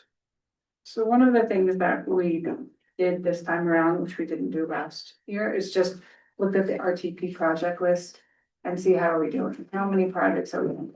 Okay. That's just a number. Right. What you're really talking about, I think, we discussed last time, which was if we see an improvement in a sidewalk, it's gonna show up in a pedestrian experience index, or even, if that bike lane is now there, we're gonna see it in the BLTS. So it's those things that are, Right. where those are some of the data points that are then reflected there. But it's potential vehicle miles reduced as well. Yeah, Right? absolutely. Because I mean, someone's choosing not to drive because now they have the infrastructure to safely get home at night, for example. Yeah. So, I mean, I don't want to complicate anything, but there is a tie. Like, would it be between- miles of sidewalk Well, we installed? do, so we do track that. We track miles of active transportation facilities that have been improved or constructed. Like Yeah. you do it like, is there like a neighborhood health sort of look? Like where you're taking zones, neighborhood zones and actually look at I think you them do as that a, with the PEI probably, but. yeah. Well, that is one thing we did in the 2020 RTP where we talked about, we looked at like the coverage within, well, we did that for community priority zones. We looked at the coverage of transit, sidewalks and bicycle facilities within community priority zones. We've done it for those neighborhoods, but I don't think that we did that for, well, we didn't do it beyond community priority zones, and we didn't do that for This RTP. this RTP because of the administration changes and us. What you could Yeah. use and. Yeah, When we're looking at like kind of bike score or like bike score and walk score in some of those at one point, but then decided to go to this level of stress instead. Yeah, I think the level of I stress think is a that's great, totally. great way of measuring the danger, so to speak. The park and ride comment you had, I mean, that kind of goes to van pool, like some of these they don't quite fit in these categories. So maybe there's something Still where we important. consider a travel demand management kind of metric where we're measuring programs and van pools Yeah. and employers. And we some- could do neighborhood like walk shed, bike shed, transit shed coverage. And have targets. I mean, our targets for like the community priority zones were 100% coverage. And then the walk shed is like a quarter mile from, Right. the, Transit stop. yeah, or like, Propensity to walk in a so certain area. I mean, we'd have to flesh that out, like what that would be defined as, but that could be something. Are you thinking on the transit side? Like the capital investment? I'm thinking as bigger picture of everything, quite honestly. Sidewalks and all that. Yeah, It's like a That tie, stuff's it's like, mostly captured in the level of stress and the pedestrian experience. well, except residential neighborhoods were excluded. Yeah. We actually calculated on the back end, but. Somewhere. Yeah. Yeah, I don't wanna dive too deep No, no, you're into it, good. it's just a thought, because I feel like, we talk about, multimodal, and we talk about making it easy for people to not take a car. But we don't really talk about neighborhood health that supports that, which is really no sidewalks, no lighting, Mhm. Like I wanna, yeah. I wanna Bad. stick to your point because I think it's important, but one of the things that we have to, like, we could do a lot. We could do neighborhoods, but right now we are focused kind of in the town centers, which is where we know we need a lot. So we have to decide, Yeah, where's your? you know what I mean? Yeah, like, there's a lot of data to be collected and what's important right now.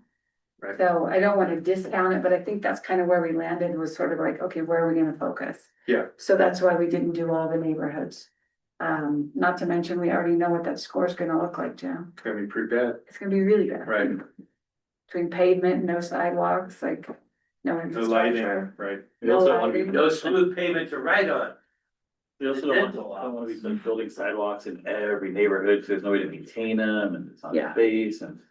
In the active transportation plan, we explored this a little bit. And I know what we Yeah. came up with was, Existing. at least pavement. every neighborhood should have a good Arterial or collector. arterial collector with a class one, right? That's sort of where we landed, because there was so much that we want to do. Sure. So Like Sierra. I don't Tracks, wanna for example. downplay it, it's important, but I think that's where we were, we're sort of like, Yeah. we've gotta decide Okay. where our focus is and what's important. Yeah. But if it's readily. then yeah, we have that data, so I mean, Yeah. we could include it We and could just totally include still keep the focus on town centers, but still have that data in, I think. Yeah. So at least it's referenceable. Yeah. That would be, I think, That pretty sounds easy like to a do. good plan. For Walkshed, you could include like you said, just at the nearest multi-use path. It's like, can you walk a couple blocks and get to a high quality sidewalk or path? Or are you just like tromping through the neighborhood forever, like in Beachy? So There. this all prompts me to ask, what is realistic for you all to Yeah. change between now and the May meeting? If anything, Because people are starting to come up with some pretty good ideas, but, you know, I don't know, what's realistic that you could add or change between now and May before you present to the governing board in June? So that, we won't go to the board till June. Right, So we'll be looking to, refine these recommendations okay, and refine the report, right? Okay. Bring in some of these new data sources in the report. I think we probably need a minute to sort of download and see, Yeah. I think, what's possible. I think for the most part, it sounded like the data was there. It wasn't analysis that was lacking, but maybe Yeah. I'm wrong. No, I think you're right. I think the propensity data analysis would be something we wouldn't be able to That do could be a this time. recommendation to include in the future. But a lot of the other ones I think could be done by the time of the next meeting. If TTD, for example, has additional transit data that they could provide, or TART, we could add that into the transit section. I think we can add in that neighborhood data for BLTS and PEI, since we already have that, and just show it in that different way. Yeah, pools, you've got that. Yeah, I've already got. yeah, I'm just trying to think through, I've been looking at the transit study technical memo number 1, existing conditions. There's some stuff early on in that, like page 7, that I've just been thinking about, and Kelly just sort of prompted me to think about it further. Because one of the problems with transit is that some neighborhoods who need it say they don't want it, or some people in that neighborhood say they don't want it. Incline would be a good example of that. Even though it's got an older population and it has a lot of people there who use it to get to work, as was shown by the ridership on microtransit before it got shut off. Anyway. Okay. I mean, I think one of the things that we're going to need the committee members to do is to get us comments on Yeah. the report. Yeah, Within, I don't know, the next, I mean, you've had it for 2 weeks. I know you might have just opened it today.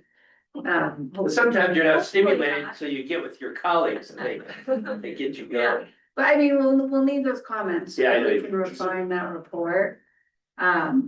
Maybe we'll work backwards. It's 3 o'clock. Let's set that next meeting date and then see, What's what that realistic? timeline looks. So the earliest is May 8th. A lot of times available there. That's another Friday. 5 weeks away. How did that's, ideally, we want to have a meeting in May because we do have to go to the Heritage Year. So I'd love to get a poll on a good time there. 1 o'clock. The May 8th. Yeah, Friday, May 8th. Check those calendars. Any suggestions there? This afternoon, this is a good time, like a 1 to 2:30. I don't think we're gonna need 2 hours for the next one. Yeah, this worked for me. 1 to 2:30? We do like program committee, South Shore TMA, second Friday noon. Yeah, oh, it's maybe 1:30. That ends at 1. 1:30 to 3? Is that what it was? Is that? Yeah, works for me.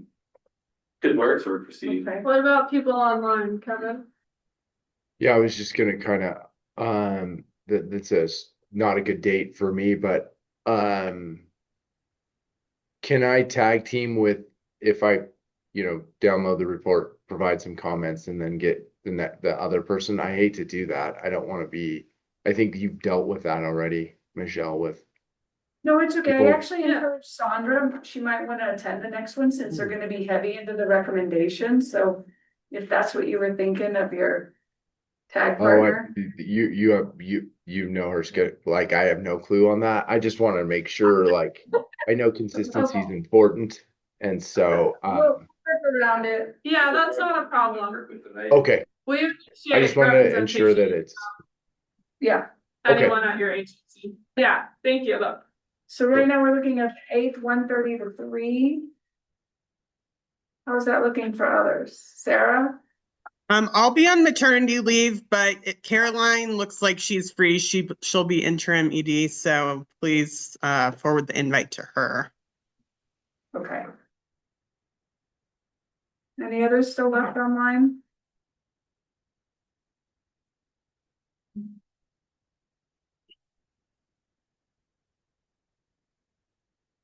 All right, well, we're gonna go with it. All right, And we'll be reaching out. If you can't make it, we can still have an offline conversation about the recommendations.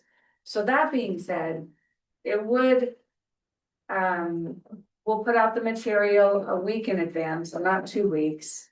Because you've already seen it once.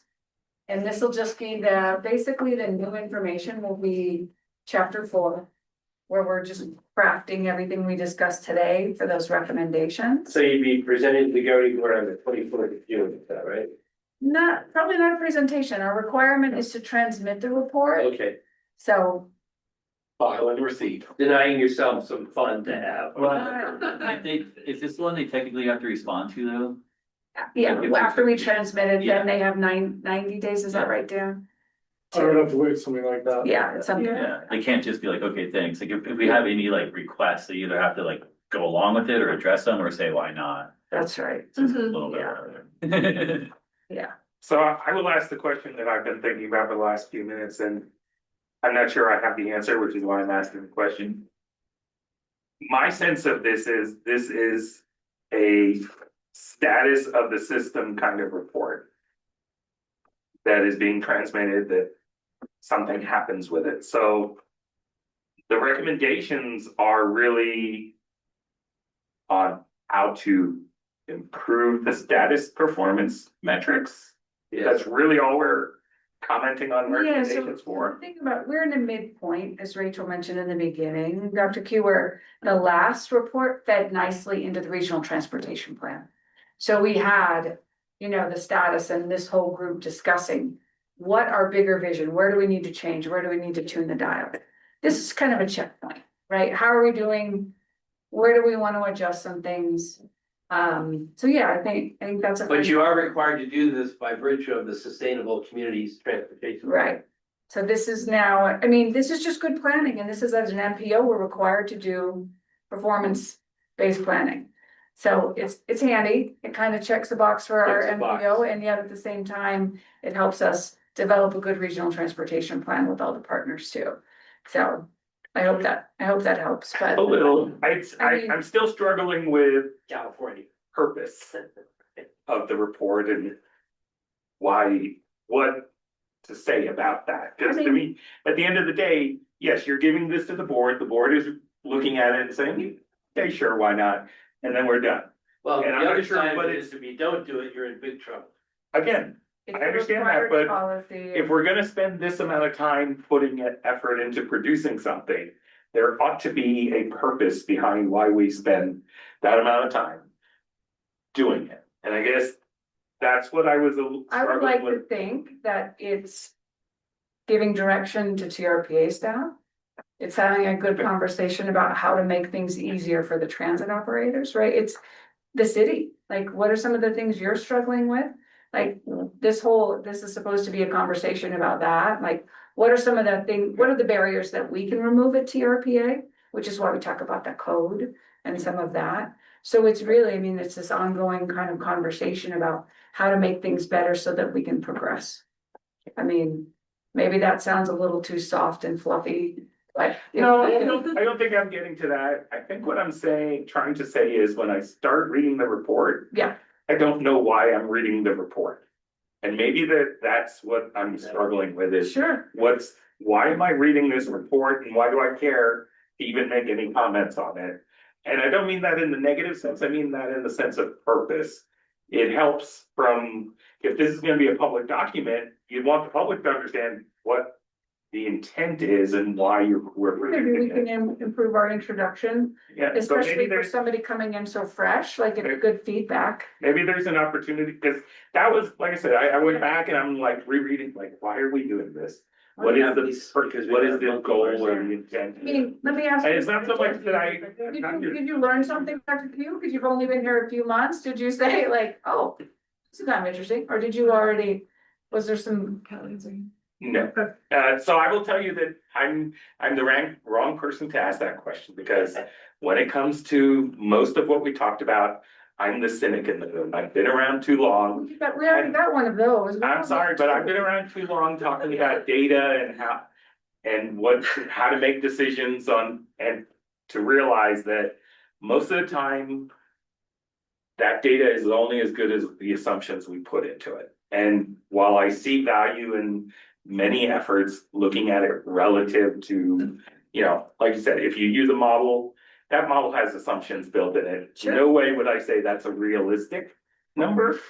You know, I'm not gonna say every person has that number, but I understand that as long as the model is consistent, you can look at time over time, how that model is changing and make some trend type of comments. But when we start digging into data, it's oftentimes only as good at, you know, when we talk about there's models behind Placer AI that come up with that effective population number. So the data is only as good as those models behind it. And once you start tweaking it every 2 years, that consistency of being able to look at the snapshot from Sure. 4 years ago versus now becomes harder because, oh, well, we changed this, we changed that. Right, Doesn't which is quite- why we don't just look at one thing. Yeah. Right? That's exactly why we have. But again, like I said, I'm the cynic. I've been around way too long. We're getting that, yes. I'm, you know, Yeah. I just look at it as, I okay. appreciate your openness to the So- conversation. So how's it doing with the funding versus? I'm just gonna end with a call to think about the progress we discussed, the recommendations. I know we just presented all of that and didn't necessarily share that ahead of time for you to digest. So take that time to digest, and if you have additional thoughts, recommendations, please feel free to email me or Dan or Michelle, and we'll incorporate that. How about by April 15th? That gives you Okay. another Nothing else to do that day? eight. Oh, hopefully you've already done that. No, I haven't. Oh, I'm doing it this weekend. That's another 14 days. I did half of it. I did my mom. Now I gotta do mine. April 15th. We'll take all the remaining comments in. That'll give us like a. Taxes and TP tax. What's that? Taxes and TP tax. Oh, yeah. That's your reminder. Tax and the TP tax. Is there anyone online still with the hand raised? Okay. So I'm just gonna close it out. We do have a final general public comment period. So any member of the public wishing to address the committee on any item listed or not listed on the agenda may do so at this time. Individuals or groups who have already commented on items listed on the agenda are not permitted to comment on the same topic. So please raise your hand if you wish to make a comment. There are no hands raised to comment. Okay. Merciful. With that, I think we just need a motion to adjourn from one of the committee members. I'll move to adjourn. Perfect. We are adjourned at 3:10.